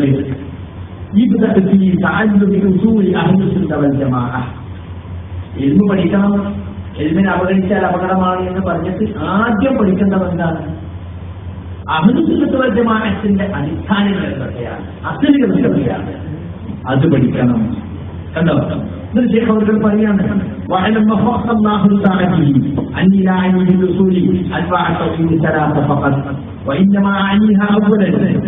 കണ്ടോ? നീ മനസ്സിലാക്കണം, ഞാൻ ഇവിടെ ഉസൂലുകൾ പഠിക്കണം എന്നതുകൊണ്ട് ഉദ്ദേശിച്ചത് തൗഹീദിന്റെ 3 ഇനങ്ങൾ മാത്രം പഠിക്കണം എന്നല്ല. നമ്മളാളുകൾ ആകെ പഠിച്ചിട്ടുള്ളതാണ് തൗഹീദ് 3 ഇതുവരെ പഠിത്ത മനസ്സിലാക്കി. രണ്ടാണ് പറഞ്ഞത്. രണ്ടാന്ന് പറഞ്ഞത് കുഴപ്പമൊന്നുമില്ല, രണ്ടിൽപ്പെട്ട റുബൂബിയ്യത്തിന്റെ ഒരു ഭാഗമാണത് അസ്മാഉ വസിഫാത്ത്. അപ്പൊ അത് 3 പഠിച്ചാൽ മതി. അത് തന്നെ ചെയ്ത് പഠിക്കുന്നില്ല. അപ്പൊ അത് മാത്രം പഠിക്കലാണ് ഉസൂൽ പഠിക്കാമെന്ന് ഞാൻ ഉദ്ദേശിച്ചു നിങ്ങൾ വിചാരിക്കരുത്. ആദ്യമായി ഞാൻ ഉദ്ദേശിച്ചത് തന്നെയാണ്. കാരണം ആദ്യം ചെയ്യേണ്ടത് തൗഹീദല്ലേ? തൗഹീദുൽ ഉലൂം, തൗഹീദുൽ റുബൂബിയ്യ, തൗഹീദുൽ ഉലൂഹിയ്യ, തൗഹീദുൽ അസ്മാഇ വസിഫാത്ത്. റുബൂബിയ്യത്ത് എന്ന് പറഞ്ഞാൽ അള്ളാഹുവാണ് സൃഷ്ടിച്ചത്, അവനാണ് സംരക്ഷിക്കുന്നത്, അവനാണ് ഭരിപ്പിച്ചത്, അവനാണ് ജീവിപ്പിക്കുന്നത്, അവനാണ് വളർത്തിപ്പിക്കുന്നത്. ഇങ്ങനെയുള്ള അവന്റെ സൃഷ്ടിപ്പും പരിപാലനവുമായി ബന്ധപ്പെട്ട രക്ഷാകർത്തൃത്വത്തിലുള്ള തൗഹീദ് എന്ന് പറയുക. പിന്നെ തൗഹീദുൽ ഉലൂഹിയ്യ, ഇബാദത്ത് അല്ലാഹുവിന്റെ മാത്രം എന്ന വിഷയം. പിന്നെ തൗഹീദുൽ അസ്മാഉൽ വസിഫാത്ത്, അല്ലാഹുവിന്റെ നാമങ്ങൾ വിശേഷണങ്ങൾ, അതിൽ അല്ലാഹുവിന്റെ മാത്രമുള്ളതാണ്. അതല്ലേ, അതിനെ വ്യാഖ്യാനിക്കാതെ ഉള്ളതിനെ ചേർത്തി പറയാതെ നിഷേധിക്കാതെ ശരിക്കും തലക്കുകൾ മനസ്സിലാക്കിയത് പോലെ മനസ്സിലാക്കി പഠിക്കണം. ഇതാണ് ആദ്യം പഠിക്കേണ്ടത്. അപ്പൊ ആദ്യം ശരിയാക്കേണ്ട തൗഹീദുമായി ബന്ധപ്പെട്ട അഖീദയാണ്. നമ്മൾ പഠിച്ചിട്ടുണ്ടോ? ഇപ്പൊ ഈ അടുത്ത കാലത്ത് നടന്ന ചർച്ചകളൊക്കെ കേട്ടാൽ ഇയ്യാക്കനഅബ്ദു വഇയ്യാക നസ്തഈൻ വരെ വലിയ പ്രാർത്ഥനയിൽ പഠിച്ചിട്ടാണ് നമ്മൾ അനുസരിച്ചത് അല്ലേ? ഇയ്യാക നസ്തഈൻ എന്ന് പറഞ്ഞാൽ അല്ലാഹുവിനോട് മാത്രം സഹായം തേടുന്നു എന്നാണ്. അവിടെ മനുഷ്യൻ ഒഴിവാക്കണം. അള്ളാഹിനോട് മനുഷ്യനോട് സഹായം തേടുന്നതാണ്. അപ്പൊ മാത്രമല്ല നോക്കിങ്ങൾ 150 ആളുകൾ പാവത്താൻ എന്തുകൊണ്ട് സംഭവിക്കുന്നു? ഇതാണ് വിഷയം. എന്തായില്ലേ? പഠിക്കേണ്ട രൂപത്തിൽ അസലുകൾ പഠിച്ചില്ല. അപ്പൊ തൗഹീദുൽ ഉലൂഹിയ്യ ശരിക്കും പഠിച്ചോ? തൗഹീദുൽ റുബൂബിയ്യ അത് പിന്നെ മൊത്തത്തിൽ അംഗീകരിക്കുന്നതായതുകൊണ്ട് കൂടുതൽ പഠിക്കേണ്ടതില്ലാന്ന് വെച്ചു. അസ്മാഉ സിഫാത്ത് നമ്മുടെ കേരളത്തിലെ ഷാഫികൾ അശ്വരികളും അനസുകളും മാത്രം ഞാൻ നേരത്തെ പറഞ്ഞിട്ടുണ്ട്. അവരിൽ നിന്നാണ് പലരും നമ്മളിലേക്ക് വരുന്നത്. അവരൊക്കെ വരുമ്പോൾ ശരിക്കും വിധത്തൊക്കെ മനസ്സിലാക്കും. പക്ഷെ പഴയ അശ്വര്യത്ത് മണ്ടയിൽ തന്നെ ഉണ്ട് ഇല്ലേ? പഴയ മാസുരീതിയൊക്കെ മണ്ടയിൽ തന്നെ ഉണ്ട്. കാരണം നമ്മുടെ മതത്തിലേക്ക് ശരിപ്പെടുത്തി കൊടുക്കണം ഒന്നും ഇവിടെ കാണുന്നില്ല.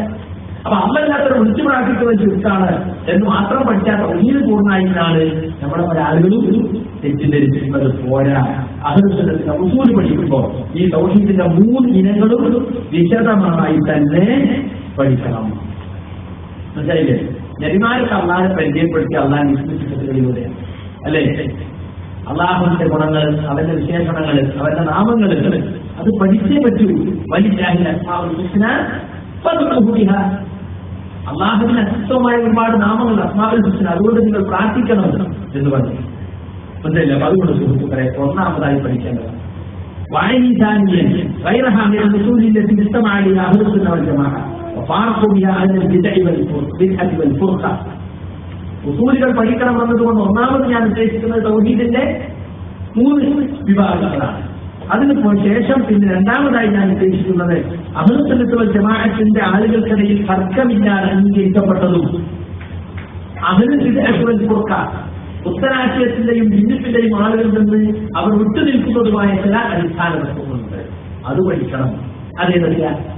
രണ്ടാമതായി പഠിക്കേണ്ടത് അൽ വലാഉ വൽ ബറാ, ബന്ധം ചേർക്കലും ബന്ധം വിച്ഛേദിക്കലും. മുഅ്മിനീങ്ങളോട് ബന്ധം ചേർക്കണം, കാഫിറുകളോട് ചെയ്യണം ബന്ധം വിച്ഛേദിക്കണം. അപ്പൊ അതെങ്ങനെ ഒരു കാഫിറുകൾ ജീവിക്കുന്ന നാട്ടിൽ ന്യൂനപക്ഷമായ മുസ്ലിങ്ങൾ എങ്ങനെ നടപ്പിലാക്കുന്നു?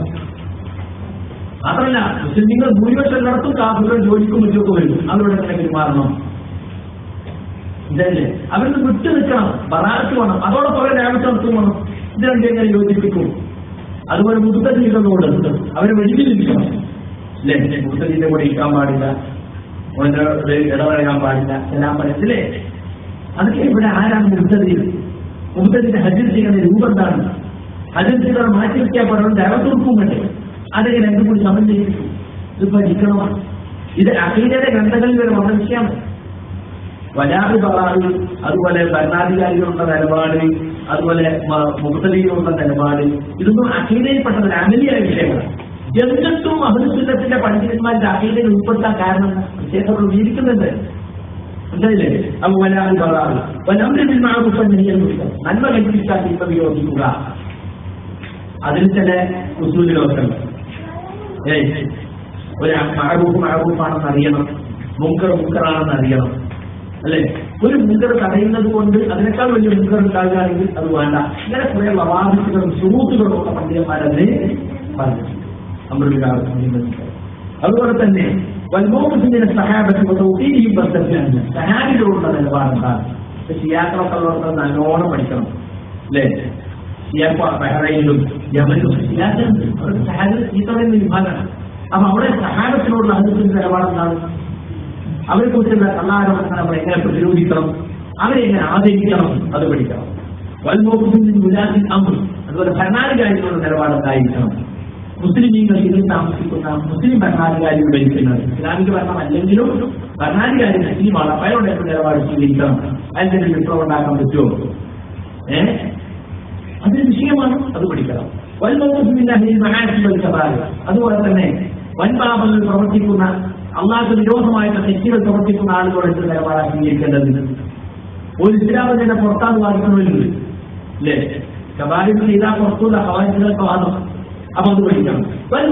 അതിൽ വിദഗ്ധത്തിന്റെ ആളുകൾ, അതുപോലെ തന്നെ എഴുൽ കലാമിന്റെ ആളുകൾ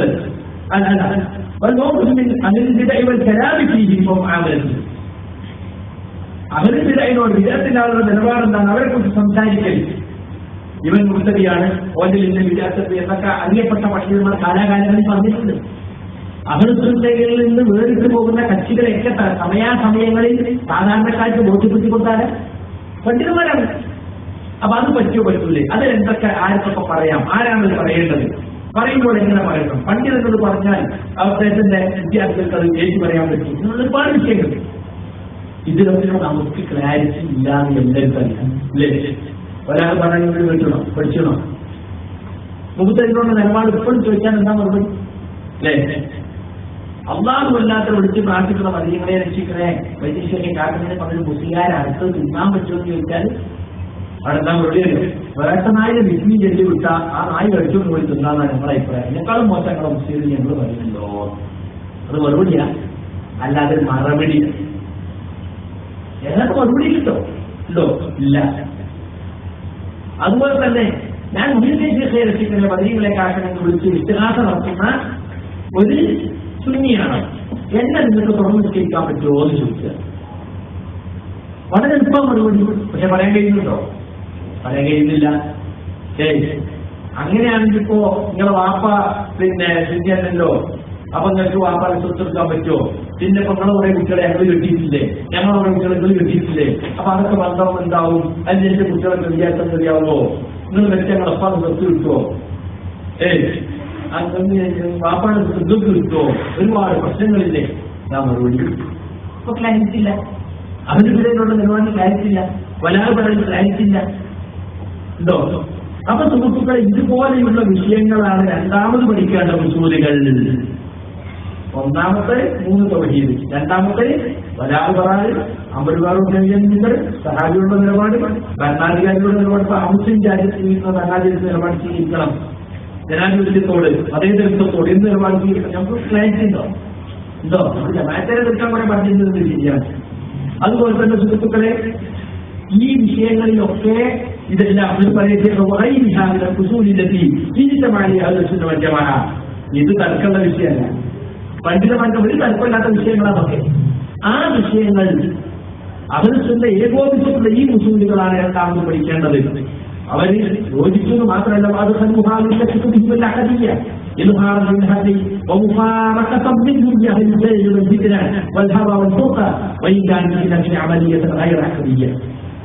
ഇത് അഹ്ലുസുന്ന പണ്ഡിതന്മാർ യോജിച്ച കാര്യങ്ങളാണെന്നതിന് പുറമെ അവരുടെ അഖീദ ഗ്രന്ഥങ്ങളിൽ അവർ ഉൾപ്പെടുത്തി.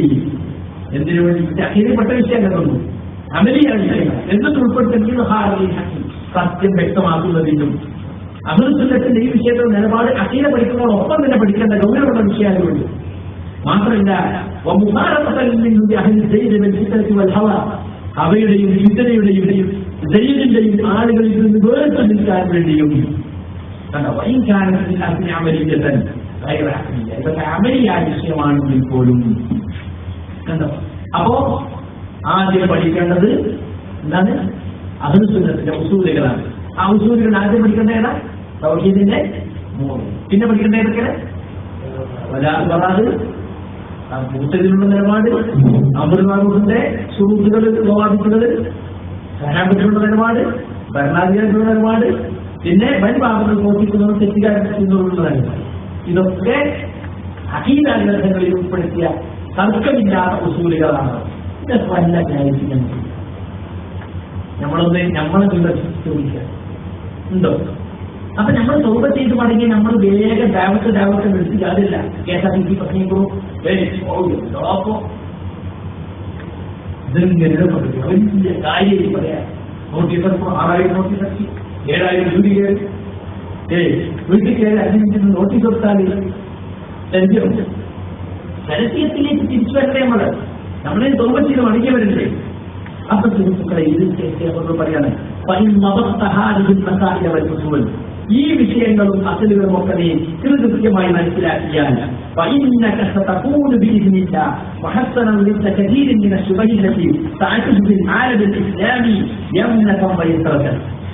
ഈ പറഞ്ഞ ഉസൂലുകൾ നീ ശരിക്കും മനസ്സിലാക്കിയാൽ, ഈ മസലകൾ നീ കൃത്യമാക്കി മനസ്സിലാക്കിയാൽ, ഇന്ന് ഇസ്ലാമിക ലോകത്ത് വലത്തും ഇടത്തും നിന്നെ പിടിച്ചുപിടിക്കൊണ്ടിരിക്കുന്ന ധാരാളം സംശയങ്ങൾക്ക് നേരെ നീ പ്രതിരോധം തീർത്തവനായി. കണ്ടോ, ഇന്ന് ഇസ്ലാമിക ലോകത്തുള്ള സംശയങ്ങൾക്കൊക്കെ അതിനൊക്കെ നിനക്ക് രക്ഷപ്പെടാൻ സാധിക്കുന്നത് ഇത് പഠിച്ചാൽ. അല്ലെങ്കിൽ ഇപ്പോ ലിബിയയിൽ എന്താ നടക്കുന്നത്, ഇറാഖിൽ എന്താ, അതിനെപ്പറ്റി സ്ഥലത്തിൽ നമ്മൾ പറഞ്ഞിട്ടുണ്ട്. ഈ IS എന്ന് പറഞ്ഞത് ഖവാരിജികളാണെന്ന് വ്യക്തമായിട്ട് പറഞ്ഞിട്ടുണ്ട് ഇല്ലേ? പണ്ഡിതന്മാരെ ഓഡിയോ വരെ ലഭ്യമാണ്.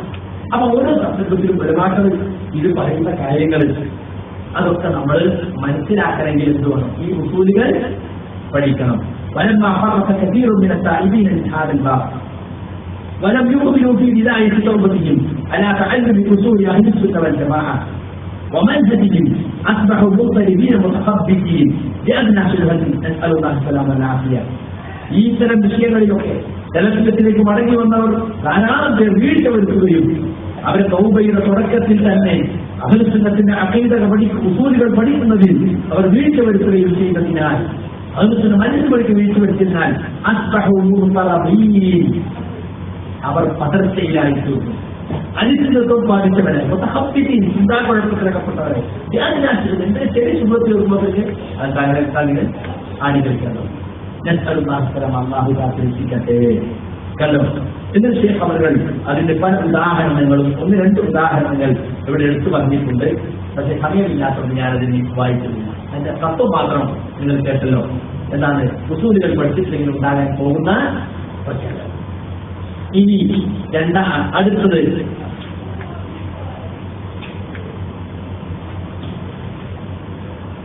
അതിന്റെ ചുരുക്കം വേണമെങ്കിൽ ഞാൻ പറഞ്ഞുതരാം. ഒന്നാമത്തെ ഉദാഹരണം, ഈ ഉസൂൽ പഠിക്കാത്തത് കൊണ്ടുണ്ടായ പതർച്ചയ്ക്ക് ഉള്ള ഉദാഹരണം പറഞ്ഞത്, ഉദാഹരണമായിട്ട് ഒരാള് ചലച്ചിത്രത്തിലേക്ക് വന്ന ആദ്യത്തെ വിധത്തിന്റെ ആളുകൾ വളരെ അകന്നു നിൽക്കും. പക്ഷേ വിധത്തിന്റെ ആളുകൾ അങ്ങനെ അകന്നു നിൽക്കുന്നത് അവരെ കൂടെ ഇരിക്കാതിരിക്കുക, പെരുമാറാതിരിക്കുക, അതൊക്കെ നമുക്ക് ഒരുപാട് നഷ്ടങ്ങളുണ്ടാകും എന്ന് ആരെങ്കിലും ഒരാൾ പറഞ്ഞാൽ മതി. റസൂലിന്റെ മാറ്റമുള്ളൂ, സഹാബികൾക്ക് ഒരു അർത്ഥം പിടിച്ചില്ലേ എന്നിങ്ങനെ ശുദ്ധത്തുകൾ കേൾക്കുമ്പോഴേക്ക് അവനുണ്ടാകും ഉച്ച കണ്ടോ ദോഷം ചെയ്യും. അത് നമ്മളവരോട് കൂടി പെരുമാറുക. നാട്ടിലും അങ്ങനെയാണ്. നമുക്ക് MBS ഉണ്ട്, നമുക്ക് MSS ഉണ്ട്, നമുക്ക് ലീഗ് ഉണ്ട്, നമുക്ക് കോൺഗ്രസ് ഉണ്ട്. അപ്പൊ അങ്ങനെ ആയിരുന്നതിനോട് നിലപാടൊക്കെ അങ്ങനെ പറഞ്ഞേക്കാം സംബന്ധിച്ചു അതിലൊക്കെ നിലപാടുണ്ടാകണ്ടേ നമുക്ക് വേണ്ടേ? അപ്പൊ സുഹൃത്തുക്കളെ, അത് പഠിക്കേണ്ടതുണ്ട്. ഇതെന്തുകൊണ്ടുണ്ടായി?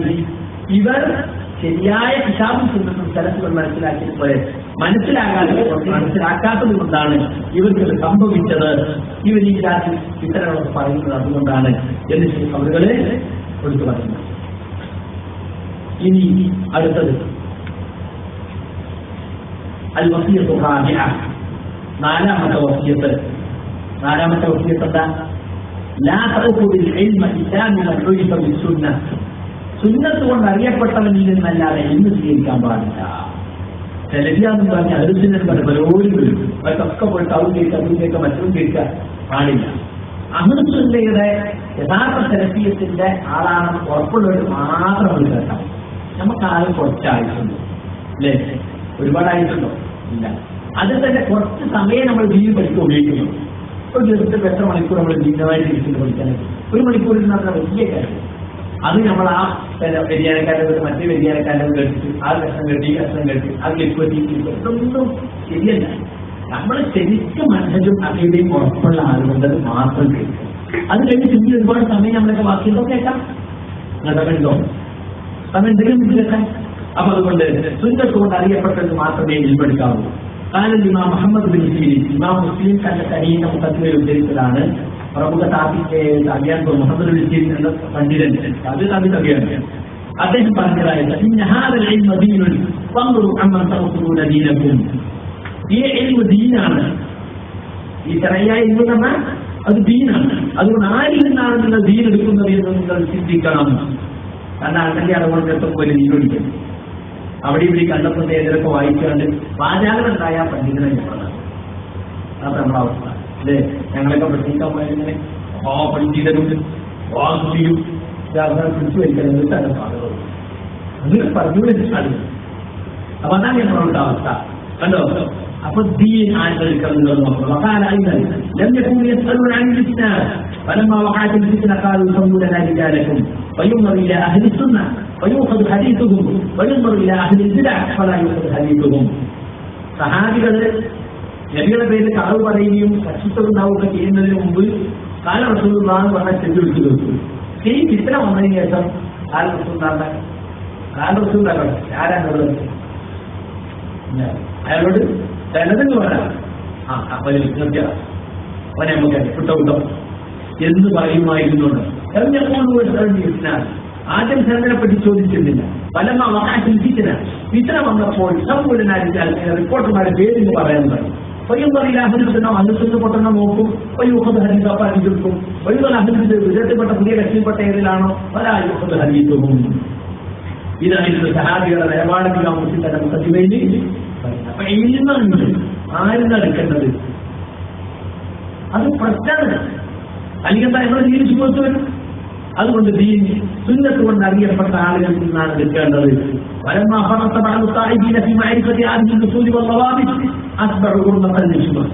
സലഫിയത്തിലേക്ക് മടങ്ങി വന്ന പലരും ഈ ഉസൂലുകൾ മനസ്സിലാക്കുന്നതിൽ ഈ വ്യവസ്ഥകൾ മനസ്സിലാക്കി വീഴ്ച വരുത്തിയാൽ അവർ പല സംശയങ്ങൾക്കും ഇരയായി. സലഫിയത്തും ബാധിച്ചുകൊണ്ട് രംഗത്ത് വരുന്ന ആളുകൾ അവരുടെ ധാരാളം കളിക്ക് ഇവർ ഇരയായിട്ടുണ്ട്.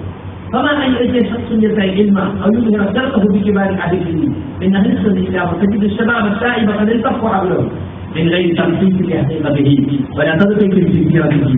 فإذا رأى أن أتباعه تنتصر عليه ومحبه قد سوقوا به أخذ يظهر ما كان يظهره ويصل إليه. كلا എന്താ പറയുന്നത്? ഒരാൾ ഞാൻ സെലഫിയാണ്, എനിക്ക് വലിയ പണ്ഡിതന്മാരുടെ കിബാറുകളുമായി ബന്ധമുള്ള ആളാണ്, അഹ്ലുസുന്നത്തിൽപ്പെട്ട മഹാപണ്ഡിതന്മാരുമായി എനിക്ക് ബന്ധമുണ്ട് എന്നൊക്കെ വാദിച്ചുകൊണ്ട് ഒരാൾ രംഗത്ത് വന്നാൽ ഉടനെ തന്നെ യുവാക്കൾ ഈ സെലഫിയത്തിലേക്ക് വന്ന ആളുകൾ അയാളെ ചുറ്റും തടിച്ചു കൂടുകയായി. അയാളെ യഥാർത്ഥം എന്താണെന്ന് അന്വേഷിക്കാതെ, അയാളുടെ പെരുമാറ്റം എന്താണ്, അയാളെ ജീവിതരീതി എന്താണ് മറ്റു പണ്ഡിതന്മാരോട് ചോദിച്ചു മനസ്സിലാക്കാതെ അയാൾ പിന്നാലെ ആള് കൂടി. ഈ കൂടിയ ആളുകളൊക്കെ പുല്ലാവിനൊക്കെ ഇയാളെ വല്ലാതെ ഇഷ്ടപ്പെടുന്നുണ്ടെന്നൊക്കെ ഇയാൾക്ക് തോന്നിക്കഴിഞ്ഞാൽ അയാൾ മറച്ചു വെച്ച പലരോട് പുറത്തു കൊടുക്കാറ്.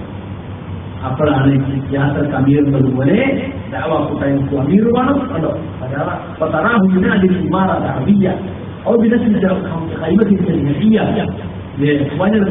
നമ്മളും ഓരോരുത്തർ കുട്ടികളെ കൊണ്ടുപോയിട്ട് കൈമ കെട്ടി 1-2 ദിവസത്തേക്ക് ട്രെയിനിങ് കൊടുക്കണം. പലരും മറ്റുള്ളവർക്ക് ചെയ്യുന്നൊക്കെ വായുന്നൊക്കെ പറയുന്നത് അഹ്ലുസുന്നത്തിന്റെ ഉസൂലുകൾക്ക് വിരുദ്ധമായ പലതും ഇവർ പറയാൻ തുടങ്ങുന്നു. ആൾ കൂടി ഞാൻ തിരച്ചത് എല്ലാവർക്കും ഏതാണ്ട് അംഗീകരിച്ചതിനോടെ മറ്റൊരു പുറത്തിറക്കാൻ തുടങ്ങും. ആരവര് ഇത് പറയണം. അപ്പൊ സുഹൃത്തുക്കളെ, സുന്നത്ത് കൊണ്ട് അറിയപ്പെട്ട ആളാണെന്ന് അവിടുത്തെ പണ്ഡിതന്മാരോട് ചോദിക്കണം. ഇയാൾ ക്ലാസ്സിലാണോ, ഇയാളെ ക്ലാസ്സിൽ കേൾക്കാൻ പറ്റുമോ, എന്താ സ്ഥിതിന്ന് അവിടെയുള്ള അറിയപ്പെട്ട ഉയർന്ന പണ്ഡിതന്മാരോട് ചോദിക്കണം. എന്നിട്ട് പോകാൻ കാരണം സെലക്ഷൻ വന്ന് പല ആളുകൾ അതായത് ഷമീം പറയുന്നതായി വർഷങ്ങൾക്ക് മുമ്പ് നെറ്റിലൊക്കെ പറ്റിക്കപ്പെടാൻ തുടങ്ങി. അമേരിക്കയിലെ പുതിയ പണ്ഡിതം അല്ലെ, UK-യിലെ പുതിയ പണ്ഡിതം, ഇങ്ങനെ ഓരോരുത്തർ നെറ്റിലൊക്കെ പ്രസംഗിക്കാം, ഓരോ സൈറ്റിൽ കാട്ടി അല്ലേ. ഇപ്പൊ പണ്ഡിതന്മാരെ ഇടപെടുകയും ഇതാക്കിയ താല്പര്യം ഇയാൾ ശിക്ഷിക്കണം എന്ന് പറയേണ്ടടുത്തേക്ക് എത്തി. എന്തായാലും അതാണ് യഥാർത്ഥത്തിൽ പല പുതിയ ആളുകൾ വരുന്ന നമ്മൾ സൂക്ഷിക്കേണ്ട ഒരു കാര്യം. അതുകൊണ്ട് അറിയപ്പെട്ട സെലഫിയാണെന്ന് അറിയപ്പെട്ട ആളുകൾ മാത്രമേ ഉൾപ്പെടുക്കാൻ പാടുള്ളൂ. അത് വളരെ സൂക്ഷിക്കേണ്ട കാര്യമാണ്. ഇതിന്റെ ആളുകളിൽ നിന്ന് പഴച്ചലക്ഷം ചെയ്യാൻ പാടില്ല, ഉൾപ്പെടുത്താൻ പാടുന്നതല്ല. ഇനി കേട്ടോ, ഇത് ഇയാൾ പൊന്നെ ഒരു പുതിയ ആൾ വന്നപ്പോൾ ഇയാളെ കൂടുകയല്ലോ. അങ്ങനെ കൂടിയപ്പോഴാണ് അയാളൊക്കെ പുറത്തെടുക്കുമ്പോ വിദ്യാർത്ഥികൾ രണ്ട് വിഭാഗം, അല്ല അപ്പം ചെയ്യില്ല, ഇപ്പം ചെയ്യില്ല, ഒരു കൂട്ട് കേക്ക് സപ്പോർട്ട് ചെയ്യും, ഒരു കൂട്ട് കേക്കിൽ എതിർക്കും. ഇങ്ങനെ ക്ലാസ് വെച്ചിട്ടാന്ന് വേറൊരു കൂട്ടർ എന്ത് ചെയ്യും, രണ്ടിൻ്റെ അടുത്തെടുക്കും. ഇതൊക്കെ എന്തുകൊണ്ട് വരുന്നു എന്ന് എനിക്ക് അവർക്ക് പറയാൻ അഹ്ലുസുന്നത്ത് വൽ ജമാഅത്തിന്റെ ഉസൂലുകൾ പഠിക്കാത്തത് കൊണ്ടും മാത്രം സംഭവിക്കുന്ന കാര്യമാണ്. മാത്രമല്ല അന്നൽ ഇൽമ ഇസ്മത്തുൽ ലിസാഹിബിഹി മിനൽ ദലൽ, ഇൽമാണ് വ്യതിയാനങ്ങൾ നമ്മളെ കാത്തുരക്ഷിക്കുന്നത്. ശരിയായ ഇൽമുണ്ടെങ്കിൽ നമുക്ക് തെറ്റുകൾ വ്യതിയാനങ്ങൾ വേഗം വരുന്നതിൽ രക്ഷപ്പെടാൻ സാധിക്കും. പറയാണ് അബൂബക്കർ റളിയല്ലാഹു അബൂബക്കർ റളിയല്ലാഹു അൻഹു ജമലിക്കണ്ടായ സഹദുണ്ടാകാം. ആ യുദ്ധത്തിന് സഹാബികൾ തമ്മിലുണ്ടായ രാഷ്ട്രീയ അഭിപ്രായ വ്യത്യാസങ്ങളൊക്കെ നടന്ന യുദ്ധമാണ്. അതിൽ ആയിഷ റളിയല്ലാഹുവിനെ ആനയിച്ചു കൊണ്ടുവന്നു. യുദ്ധത്തിന് കൊണ്ടുവന്നല്ല, ഇവരെ രണ്ടു കുട്ടികൾ തിരിച്ചുവിടാൻ വേണ്ടി നിങ്ങൾ പറഞ്ഞ ഉമ്മ അവർ ഗൾഫിൽ പ്രേരിപ്പിച്ച് ഒട്ടകപ്പുറത്ത് ഒട്ടകത്തിൽ കയറി അവർ വന്നു. നമ്മളാളുകൾ അങ്ങനെ യുദ്ധത്തിന് നേതൃത്വം കൊടുക്കുന്നത് ഒന്നും ചെയ്തിട്ടില്ല, യുദ്ധത്തിന് നേതൃത്വം കൊടുത്തിട്ടില്ല, യുദ്ധം നയിച്ചിട്ടില്ല. വന്നത് യുദ്ധരംഗത്തേക്കായിപ്പോയി, മനസ്സിലായില്ലേ? അതുകൊണ്ടാണ് അതിലുള്ള അവരെ ബഹുമാനത്തോടെ തിരിച്ചേക്കാതി. ആയിഷ റളിയല്ലാഹുവിനെ എനിക്കതിന് യുദ്ധത്തിന് വന്നതല്ല, ഈ പ്രശ്നത്തിൽ ഒരു സുരക്ഷിതാക്കാൻ വേണ്ടി വന്നാണ്. പക്ഷേ ആചാരമാണ് വരുന്നതായിരുന്നു. എനിക്ക് റസൂലുള്ളാഹിന്റെ ഹദീസ് എന്നെ ആ സന്ദർഭത്തിൽ രക്ഷപ്പെടുത്തി അബൂബക്കർ റളിയല്ലാഹു അൻഹു പറയാണ്. അതെന്താ? റസൂൽ പറഞ്ഞിട്ടുണ്ട്, കിസ്റ മരിച്ചു. പേർഷ്യൻ സാമ്രാജ്യത്തിലെ ചക്രവർത്തി മരിച്ചു, അയാളുടെ മകളെ പിൻഗാമിയായിട്ട് പ്രഖ്യാപിച്ചു എന്ന വിവരം കിട്ടിയപ്പോൾ റസൂൽ പറഞ്ഞു, കണ്ടോ ആരാണ് പിൻഗാമിയായിട്ട് റസൂൽ ചോദിച്ചു, മകളെയാണെന്ന് പറഞ്ഞു. ഒരു പെണ്ണിന് ഭരണകാര്യം ഏൽപ്പിച്ച് ജനത വിജയിക്കുന്നതേ അല്ല, ഒരിക്കലും വിജയിക്കുകയില്ല എന്ന റസൂലിന്റെ ഹദീസിൽ ഓർമ്മ. അപ്പൊ ഇവിടെ നേതൃസ്ഥാനത്തേക്ക് യുദ്ധരംഗത്ത് നേതൃത്വം കൊടുക്കാൻ ആയിഷയെ കൊണ്ടുവരാണ് വരും. അവർ പറഞ്ഞ് തെറ്റിദ്ധരിച്ചിരുന്ന അവർ സുഖേനാക്കാൻ വരികയാണ് അല്ലേ? അതുകൊണ്ട് ഈ പ്രശ്നം വന്നപ്പോ എന്നെ രക്ഷിച്ചത് ഈ ഹദീസാണ് എന്നാണ് പറയാണ്. പോലെ റസൂലില്ല റസൂൽ ഈ വാക്ക് ഞാൻ ഓർത്തു. ബസറിലെത്തിയപ്പോ ആ ഹദീസ് കൊണ്ട് അവരെ എന്നെ സംരക്ഷിച്ചു. കണ്ടോ? അപ്പൊ ഇൽമാണ് നമ്മളെ തെറ്റിൽ നിന്ന് പലപ്പോഴും സംരക്ഷിക്കുന്നത്. രണ്ടാമത്തെ കാര്യം, ഇവർക്ക് ഇതുണ്ടാകാനുള്ള കാരണം അഹ്ലുൽ ഇൽമിലേക്ക് മടങ്ങുകയും അവരോട് ചോദിക്കുകയും ചെയ്യാത്തവരാണ്.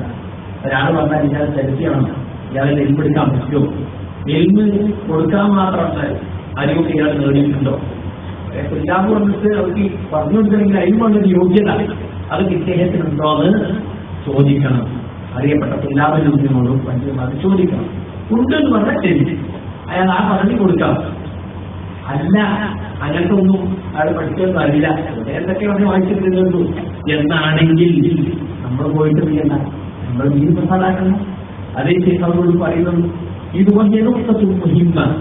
വളരെ പ്രധാനപ്പെട്ട ഒരു പോയിന്റാണ്, പ്രധാനപ്പെട്ട ഒരു വിഷയമാണ്. വലിയ തമ്മീസുമായി അഹ്ലിന്റെ റബ്ബാനിയും അഹ്ലിൽ മർജഇയ്യത്തിന്റെ നിയ്യ വന്നവാണ്. പുതിയ പുതിയ പ്രശ്നങ്ങൾ ഉണ്ടാകുമ്പോൾ നമ്മൾ ഫത്വ ചോദിക്കുന്ന മഹാപണ്ഡിതന്മാരും സാധാരണ ആളുകളിലും തമ്മിൽ വേർതിരിക്കുക എന്നത് വളരെ പ്രധാനപ്പെട്ട ഒരു വിഷയമാണ്.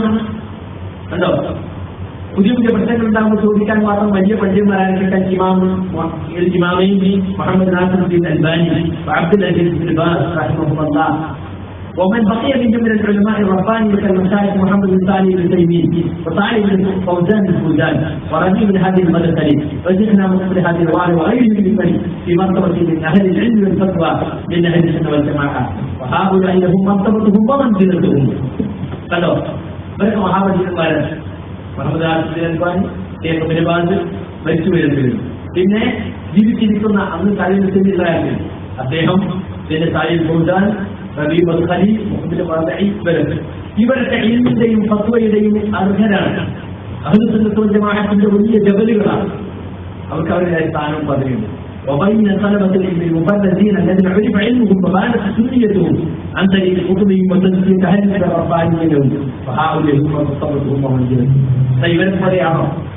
അത്രയൊന്നും മഹാപണ്ഡിതന്മാരില്ലാത്ത ഈ അടുത്ത കാലത്തെ പുസ്തകങ്ങളൊക്കെ എഴുതി താൻ സുന്നിയാണ്, യഥാർത്ഥ അഹ്ലുസുന്നത്തിന്റെ ആളാണ് എന്നും തനിക്കൊക്കെ ഇന്നുണ്ട് എന്നുമൊക്കെ അറിയപ്പെടുകയും മഹാപണ്ഡിതന്മാർ അയാൾ നല്ല പണ്ഡിതനാണ്, ഇയാൾ എൽപ്പെടുക്കാൻ പറ്റും എന്ന് പറയുകയും ചെയ്ത എല്ലാവരിനെ പോലുള്ള താഴെ കളയുന്ന പണ്ഡിതൻ രണ്ടു കുട്ടി ഒരുപോലെ കാണാൻ പാടില്ല. ആരവിടെ വിവാദം തീരുമാനിച്ച്, ആരാണ് പുസ്തകം തീരുമാനിച്ച്, അതൊക്കെ അതിലേക്ക് വന്നവർക്കറിയാം. എൽമേറ്റ് പെരുമാറുന്ന മക്കളുടെ ഗ്രേഡും തിരിയും, കിമാരാര സിഹാരാര എല്ലാവരും ഒക്കെ തിരിയും. ഓരോരുത്തർക്ക് അവരുടെ ഫീൽഡിലെ അതുണ്ടാവും അല്ലേ? അപ്പൊ സുഹൃത്തുക്കളെ, അത് നമ്മൾ മനസ്സിലാക്കിയിരിക്കണമെന്നാണ് അവരുകൾ. ഇതൊരു പ്രധാനപ്പെട്ട വിഷയമാണെന്നും നമുക്ക് പറയുന്നു. ഇനി അഞ്ചാമത്തെ വസിയത്ത്, നമ്മുടെ സമയം അധികമായിട്ടുണ്ട്, ഒരു അല്പനേരം ഒരു സംശയ നിവാരണത്തിന് കൊടുക്കണല്ലോ. അഞ്ചാമത്തെ വസിയത്ത്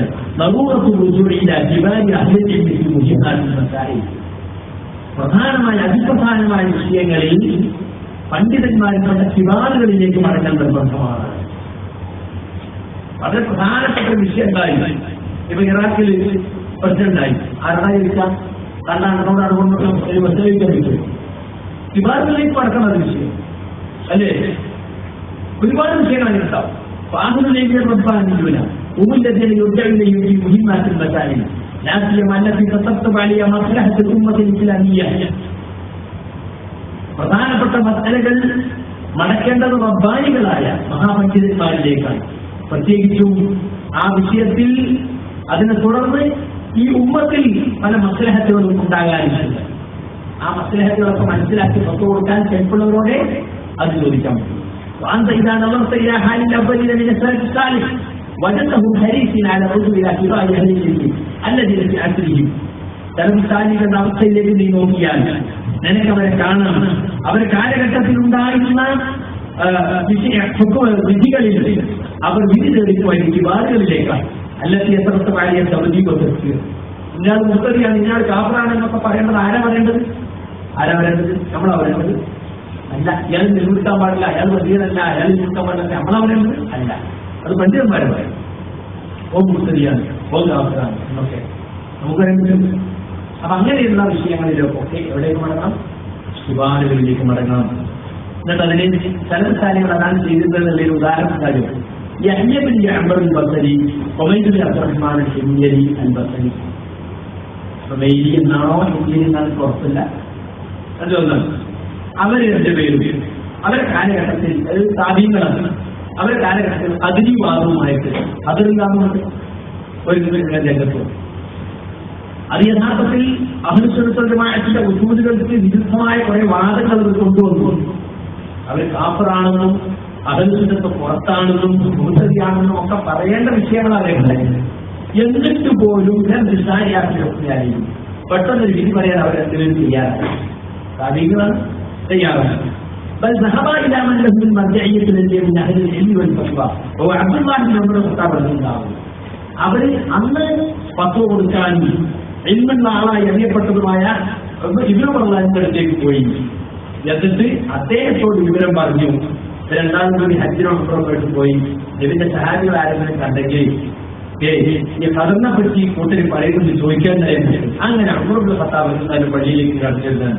രണ്ടാമത് പറഞ്ഞ് ഒരാൾ വരത്തുനിന്നു, ഒരാൾ ഇറത്തുനിന്നു.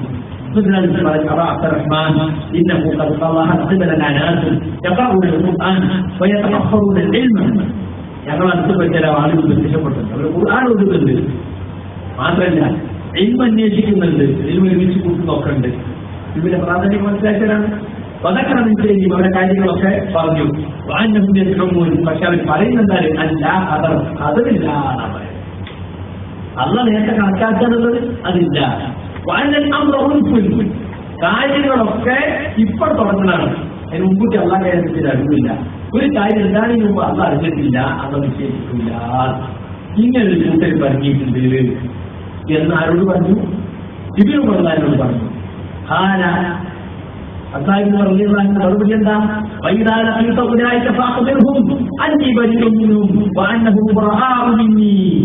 നിങ്ങൾ അവരെ കണ്ടുമുട്ടിയാൽ അവരോട് പറയണം, ഇബ്നു ഉമർ അവരിൽ നിന്ന് ഒഴിവായിരിക്കുന്നു, അവർ എന്നിൽ നിന്നും ഒഴിവാണ്, എനിക്ക് അവർക്ക് ബന്ധമല്ല, ഒരു എനിക്ക് ബന്ധമല്ല.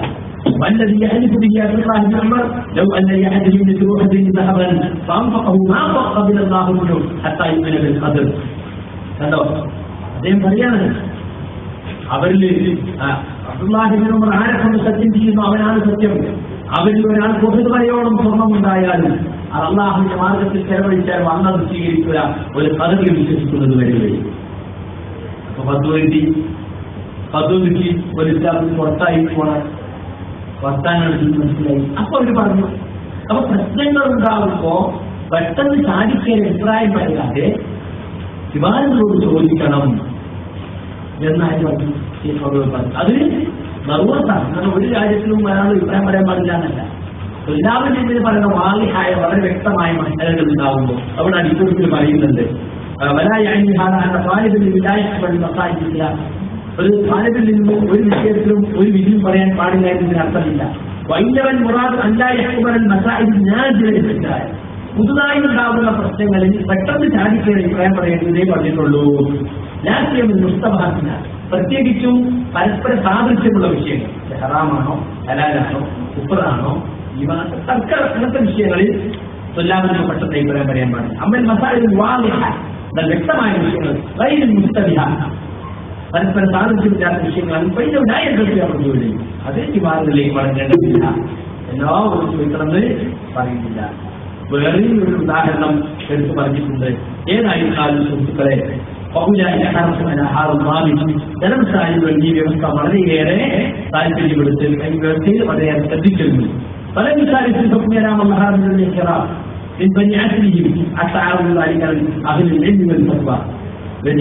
വ്യതിയാന കക്ഷികൾ പ്രത്യക്ഷപ്പെടുമ്പോൾ പെട്ടെന്ന് തന്നെ അഭിപ്രായം പറയാതെ അവർ ആ കാലഘട്ടത്തിലെ പണ്ഡിതന്മാർക്ക് അത് സമർപ്പിക്കും. അതിന്റെ പറ്റിയ ഇങ്ങനെ കൂട്ടർ വന്നിട്ട് അവർ വാദമാണ് എന്ന് പറഞ്ഞു അവർ ഫത്വ തരുമ്പോൾ ആ ഫത്വ പറയും. പരമാവധി ഫത്വ അന്ന് വാടിയാതിന്റെ വാദം അവർ ഫത്വ കൊടുത്താൽ അവർ ആ ഫത്വ മുറുകെ പിടിക്കും. എന്നിട്ട് അഹിൽസത്വമായിട്ട് പുറത്തുപോയി വ്യതിചരിച്ചവരിൽ നിന്ന് വിട്ടു നിൽക്കും. അതാണ് സലഫുകളുടെ സലഫുശാലികളുടെ രീതി.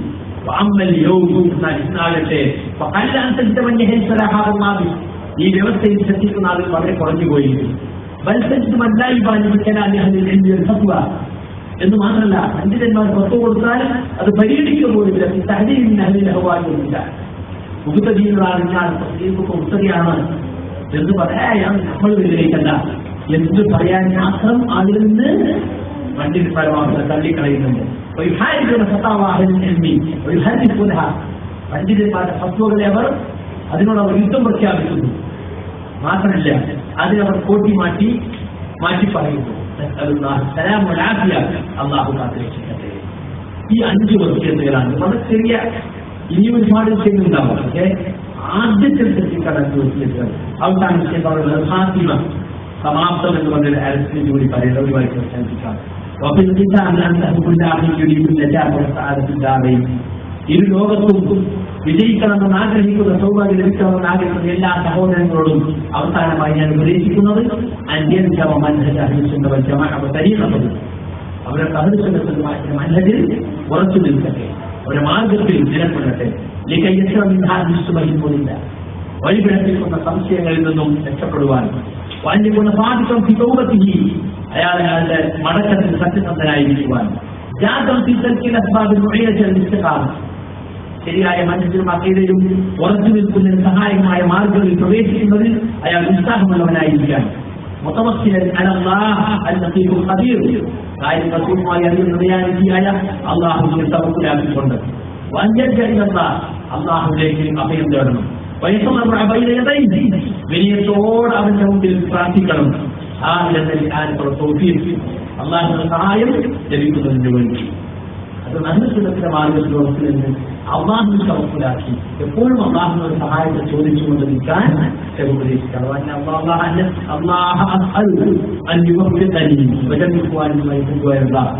എനിക്കും എന്റെ എല്ലാ സഹോദരങ്ങൾക്കും അള്ളാഹു പ്രവർത്തിക്ക് നൽകട്ടെ. അവനിഷ്ടപ്പെട്ട അവന്റെ പൊരുത്തമുള്ള കാര്യങ്ങൾ പ്രവർത്തിക്കുവാൻ പ്രത്യക്ഷവും പരോക്ഷമായി ഫിത്തനകളിലും അള്ളാഹു കാത്തിരക്ഷിക്കട്ടെ. ജമാഅത്തിന്റെ മാർഗത്തെ സഹായിക്കുന്നതിൽ അവൻ നമ്മളെ സഹായിക്കട്ടെ. ആ മാർഗത്തിൽ അവൻ നമ്മെ ഉറപ്പിച്ചു നിർത്തട്ടെ.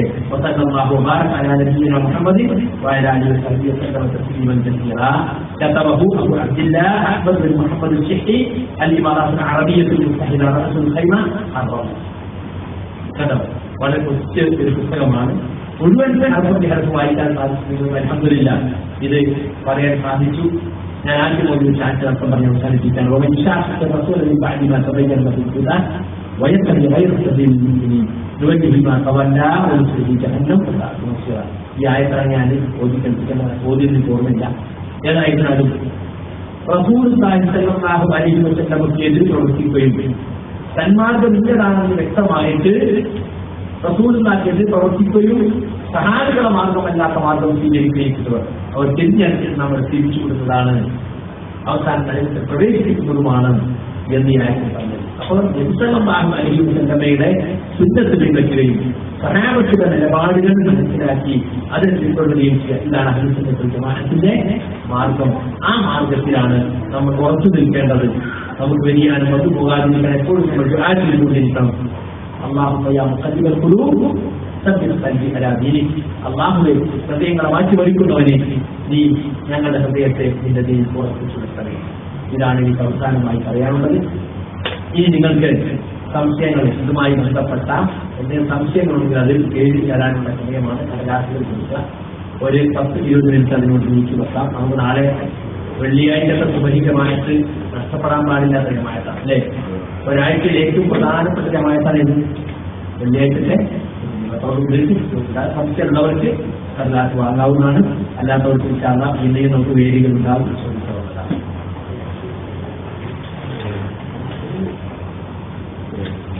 ആവശ്യമുള്ളവർ വാങ്ങുക, അല്ലെങ്കിൽ നമുക്ക് അവസാനിക്കാം.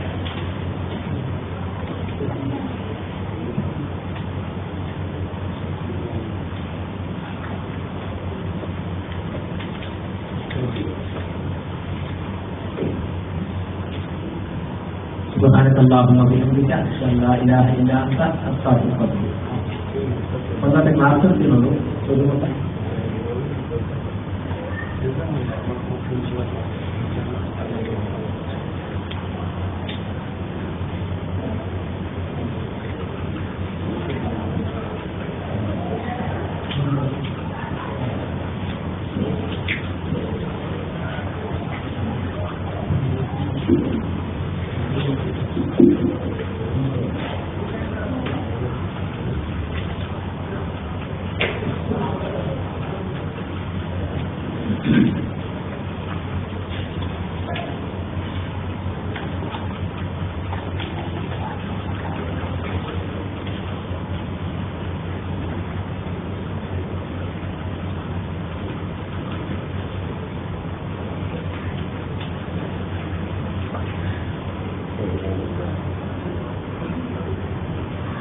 ചോദ്യങ്ങളില്ലെങ്കിൽ നമുക്ക് അവസാനിപ്പിക്കാം.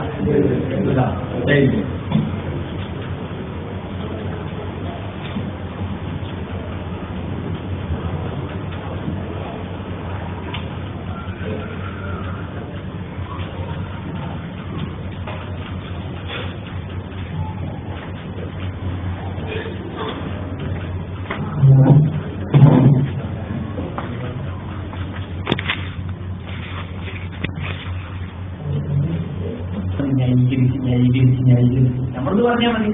അദ്ദേഹം നേതാവൊക്കെ തന്നെയാണ്. പക്ഷെ ആ പറഞ്ഞ തെറ്റാണ്. അത് പറയാൻ കഴിയില്ല. അത് പറഞ്ഞാൽ സംഘടനയോട് കൂടുതലാത്തവനായി. അവർ സംഘടനയെ കുറിച്ച് ആളുകൾക്ക് മതിപ്പുണ്ടാവില്ല. അനുയായികളുടെ നേതാവിനെ കുറിച്ച് മതിപ്പില്ലാതെ വരും. അപ്പൊ അതുകൊണ്ട് നിങ്ങൾ സംഗതി അബദ്ധമാണെങ്കിലും പൊതു സദസ്സിലെത്തി നമ്മൾ എന്ത് ചെയ്യാൻ ന്യായീകരിക്കും. ഒറ്റയ്ക്ക് നമുക്ക് എന്ത് ചെയ്യാം? ഈ രീതിയിലുള്ള പ്രവർത്തനങ്ങൾ കണ്ടു പറയാം. ഹിസ്ബിയത്ത്, പാർട്ടി പക്ഷപാതിത്വം എന്ന് പറയാം.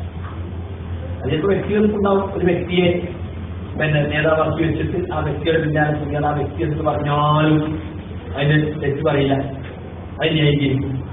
ആ രീതിയിൽ വ്യക്തികളെ കേന്ദ്രീകരിച്ച് നിൽക്കുന്നവർക്ക് വിദ്യാഭ്യാസം. പാർട്ടികളില്ലാത്ത സ്ഥലത്ത്, സംഘടനകളില്ലാത്ത സ്ഥലത്ത് പണ്ഡിതന്മാരെ ചുറ്റും കുറച്ച് ആളുകൾ നിർത്താം. അവിടെ ഈ പ്രശ്നം ഉണ്ടാവും. ആ വ്യക്തിയെ ഒരു ചോദ്യം ചെയ്യപ്പെടാത്ത ആളായിട്ട് വെച്ച് അയാൾ എന്ത് പറഞ്ഞാലും അതിനെ പക്ഷം പിടിച്ചു വാദിക്കുക, അതും വിദ്യാഭ്യാസ ഭാഗം.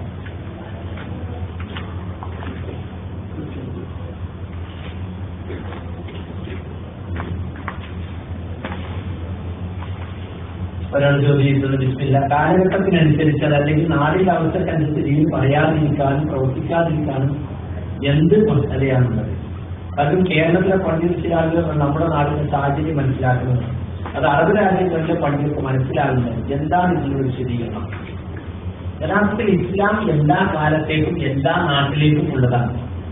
ഈ അടുത്തുണ്ടായ സംഭവം ഷേഖ് ഹുസൈനും ജീവിച്ചിരിക്കുന്ന കാലത്ത് അല്ലേ, ഇബ്നു ഹുസൈനും ജീവിച്ചിരിക്കുന്ന കാലത്ത് യൂറോപ്യൻ രാജ്യത്തിൽ ഒരാൾ സ്വത്ത് കൊടുത്തു. പിന്നെ നമ്മളിവിടുത്തെ പ്രശ്നമൊന്നും സൗദി അറേബ്യ പണ്ഡിതനോട് ചോദിച്ചിട്ട് കാര്യമില്ല. ഒരു പറഞ്ഞ് നമുക്ക് നിൽക്കാനും പറ്റൂല, കാരണം ഓർക്ക് ബ്രിട്ടന്റെ സാഹചര്യം യു കെയുടെ സാഹചര്യം അറിയില്ല. ഇതിനെപ്പറ്റി എന്താ ശരിയ അഭിപ്രായം ചോദിച്ചില്ലേ? ഇവിടെ ചോദിച്ചത് ഫൗസാനോട് ചോദിച്ചാൽ പറയുന്നത് തെറ്റാണ്. പറയാൻ പാടില്ല. ഇസ്ലാം എല്ലായിടത്തും ഒന്നാണ്. അത് യു കെയിലും സൗദിയിലും ഇന്ത്യയിലും ഒക്കെ ഒന്നാണ്. അതിന് മാറ്റങ്ങളില്ല. ഇസ്ലാമിന്റെ അടിസ്ഥാന തത്വങ്ങൾക്ക് യാതൊരു മാറ്റമില്ല. ഈ പിന്നെ മാത്രമല്ല, ചിലക്ക് ഉലമാക്കൾക്ക് ഐഡന്റിഫാസിക്ക് മസലല്ലാതെ ഒരു ലോകത്തെ കുറിച്ചൊന്നും അറിയില്ല എന്നൊരു വാദം ആയിട്ടുണ്ട് ഇഖ്വാനികൾക്ക്. അതേ വാദം കണ്ടപ്പോ നമ്മളവരും പറയണം അവർക്ക് സാഹചര്യം അറിയില്ല. അപ്പൊ യാഴ്പാടുള്ള വിഷയം നമ്മുടെ നാട്ടിൽ ചർച്ചയായത് എല്ലാത്തിനും ചർച്ചയായ പോലെയാണോ? അല്ല. എന്നിട്ട് നമ്മൾ അവരോട് ചോദിക്കാൻ തീരുമാനിച്ചു. എന്ത് നാട്ടിലെ ചർച്ചാ വിഷയം എന്താണെന്ന് വ്യക്തമായിട്ട് പറഞ്ഞു കൊടുക്കണം. മനസ്സിലായില്ലേ? അതിലൊരാൾ ഉദാഹരണം പറഞ്ഞിട്ട് ഒരു മുസ്ലിം ഉദാഹരണം പറഞ്ഞിട്ടറിയാം. നമ്മളൊക്കെ ഉള്ള മുസ്ലിം അയാൾ പറഞ്ഞു, ഇപ്പൊ ഞങ്ങളെ പള്ളിക്ക് ഒരു പച്ചപ്പെട്ടിട്ട് പൈസ താൻ പറ്റുമോ എന്ന് നമ്മൾ ചെലവിൽ വന്നോട് ചോദിച്ചാൽ ഓരെന്താ പറയാ? ഓർക്ക് നമ്മളെ പച്ചപ്പെട്ടി എന്താ മനസ്സിലാവുമോ? അപ്പൊ ഒരു പറയും ആ പൈസ താന്ന് പറയും. സാഹചര്യത്തിൽ ഉദാഹരണം പറയണം.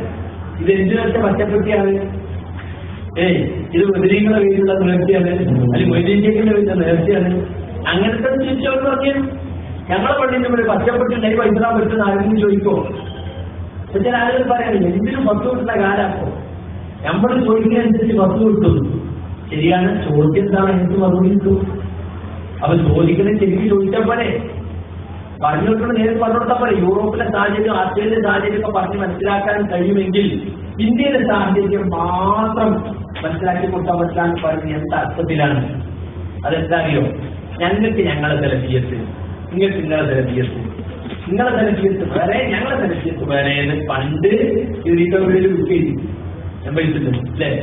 ഗൾഫ് സെലഫികളും കേരളത്തിൽ സ്ഥായി പ്രസ്ഥാനം ഒരു വേറിട്ട കൂട്ടായ്മയാണ്. അത് ലോക സെലഫിയുടെ ഭാഗത്ത് ഒരു ബന്ധമല്ല. അങ്ങനെയാണോ? ലോക സെലക്ട് വരുമാനം എടുത്ത് പോവുകയും പൈസ വിരിക്കും പള്ളിന്റെ ഒക്കെ പറ്റും. അവരെ പൈസ മാത്രം തന്നെ എന്നും വേണ്ട അല്ലേ? ഏത് നാട്ടില് കേരളക്കാർ പോയാലും അവിടെയൊക്കെ പിരിവണം. പക്ഷെ അവിടെ പണ്ഡിതന്മാർക്കൊരു ബന്ധം ഉണ്ടാവും. ഞങ്ങളൊക്കെ വന്നാലും അല്ലേ എല്ലാവരും കൊണ്ടേ കക്കേരിക്കും ക്ലാസ്സൊക്കെ പോകുന്ന എല്ലാവരുടെ ഇടപാടിലേക്ക് ബന്ധപ്പെട്ട സ്വാധീനം കുറവായിരുന്നു. അൽഹംദുലില്ലാ. അപ്പൊ നമ്മളെ ചിന്താഗതിയിൽ മാറി. ഒരു സ്ഥലത്ത് വന്ന ആദ്യം അന്വേഷിച്ച സ്ഥലത്തെ അരിഞ്ഞങ്ങൾ ആരാണ്? അവരുടെ തിരിച്ചാണ്. അവരുടെ ദിവസം എവിടെ നടക്കുന്നത്? അവർ സുല്ലാബുകൾ ആരൊക്കെയാണ്? അവരത് കാണാൻ എന്താവുക എന്ന് പരിചയം കുറിച്ച് അവരുടെ സംസാരിച്ചു.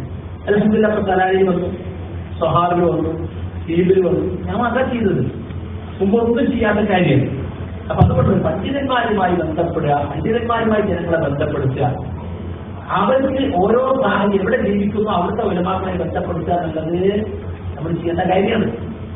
അതുകൊണ്ട് നമ്മുടെ നാട്ടിലെ സാഹചര്യം നല്ലോണം അവർക്ക് പറഞ്ഞ് മനസ്സിലാക്കി കൊടുത്താൽ അവർക്ക് മനസ്സിലാവും. അതുകൊണ്ട് ഇസ്ലാം എന്ന് പറയുന്നത് സാഹചര്യത്തിനനുസരിച്ച് മാറ്റം വരുത്താനുള്ളതല്ല. അതുകൊണ്ട് പണ്ഡിതന്മാരുടെ സാഹചര്യം അറിയില്ല. നമ്മുടെ പണ്ഡിതന്മാർക്ക് അവരുടെ രാജ്യത്ത്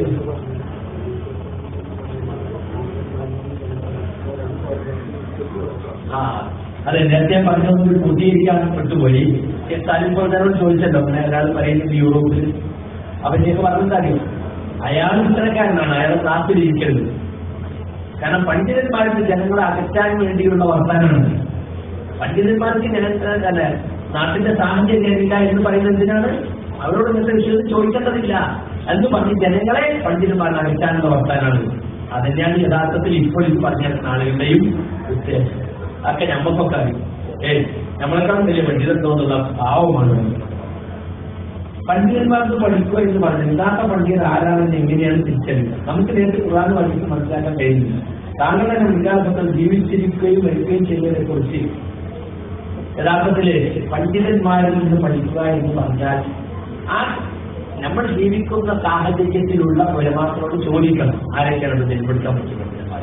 അവർ പറഞ്ഞ് നമ്മളെവിടെയാണ് ജീവിക്കുന്നത്, അവിടെ ആരെങ്കിലോട് ചോദിക്കണം ആരുടെ ജനപ്പെടുത്താൻ പറ്റുക. അത് അവരാണ് അറിയേണ്ടത്. അവരാണ് ഇതിന് വിധി പറയേണ്ടത്, നമ്മളല്ല. സാധാരണക്കാർക്ക് പറയാൻ പറ്റില്ല, നമുക്കൊക്കെ താലിബികളും പറയാൻ പറ്റില്ല. എല്ലാവരും ജനപ്പെടുത്താൻ പാടില്ല, എല്ലാവരും വെച്ചാളാണെന്ന് നമുക്ക് പറയാൻ പറ്റില്ല. അതേ സമയത്ത് നമുക്ക് സംശയം നമുക്ക് എടുക്കാതിരിക്കാം. അയാളോട് ചോദിക്കണ്ടെങ്കിൽ നമുക്കൊരാളെ പറ്റി സംശയം തോന്നിയാൽ നമ്മുടെ ജീവിതത്തെ സംബന്ധിച്ച് നമുക്ക് എടുക്കാറില്ല. പക്ഷെ വേറെ ആളോട് ചോദിക്കരുത് നമ്മൾ പറ്റിയപ്പെടുത്തണമെങ്കിൽ അതാണ് ചെയ്യേണ്ടത്. അത് പണ്ഡിതന്മാരായിരിക്കുന്നത്. പിന്നെ താങ്കളുടെ തന്നെ മുൻകാലത്ത് ജീവിക്കുകയും മരിക്കുകയും ചെയ്തത് ആരെ ഫത്വ സ്വീകരിച്ചാലും ഫത്വ പറയുന്ന ആളും കേൾക്കുന്ന ആൾക്കും ഉത്തരവാദിത്തം അല്ലേ?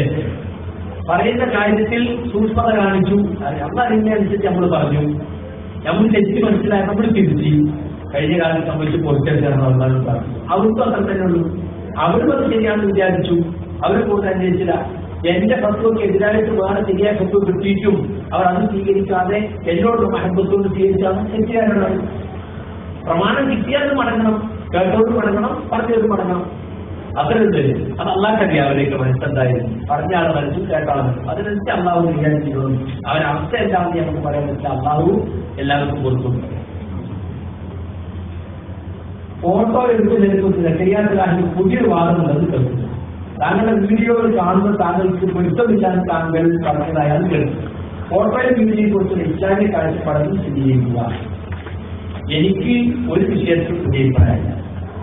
ചിലമാക്കൾ പറയുന്ന അഭിപ്രായങ്ങൾ ജനങ്ങളോട് പറയുക മാത്രമാണ് നിങ്ങൾ ചെയ്യുന്നത്. ഫോട്ടോ എടുക്കുന്നതിനെ സംബന്ധിച്ചും വീഡിയോ കാഴ്ചയെ പറ്റിയും വളരെ നിശ്ചിതമായി കുറച്ച് ഫത്വകൾ ലഭിക്കുന്നു. നാസുദ്ദീൻ അൽബാനി അദ്ദേഹത്തെ ഒറ്റ വീഡിയോ ലോകത്ത് അറിയപ്പെട്ട പണ്ഡിതനാണ്. അപ്പൊ അദ്ദേഹം വീഡിയോ ഫോട്ടോ ദാവത്തിനോട് ഉപയോഗിക്കാൻ പാടില്ല. കാരണം തസ്വീറാണ്, ചിത്രമെടുക്കലാണ്. ചിത്രമെടുക്കൽ മൊബൈൽ ചിത്രമാണ്, സ്റ്റില്ലായാലും രണ്ടും ജീവനുള്ളവരുടെ ചിത്രമെടുക്കുന്നത് ഹദീസിൽ വിരോധിക്കപ്പെട്ട കാര്യമാണ്. അതുകൊണ്ടത് പാടില്ല എന്ന അഭിപ്രായക്കാരാണ്.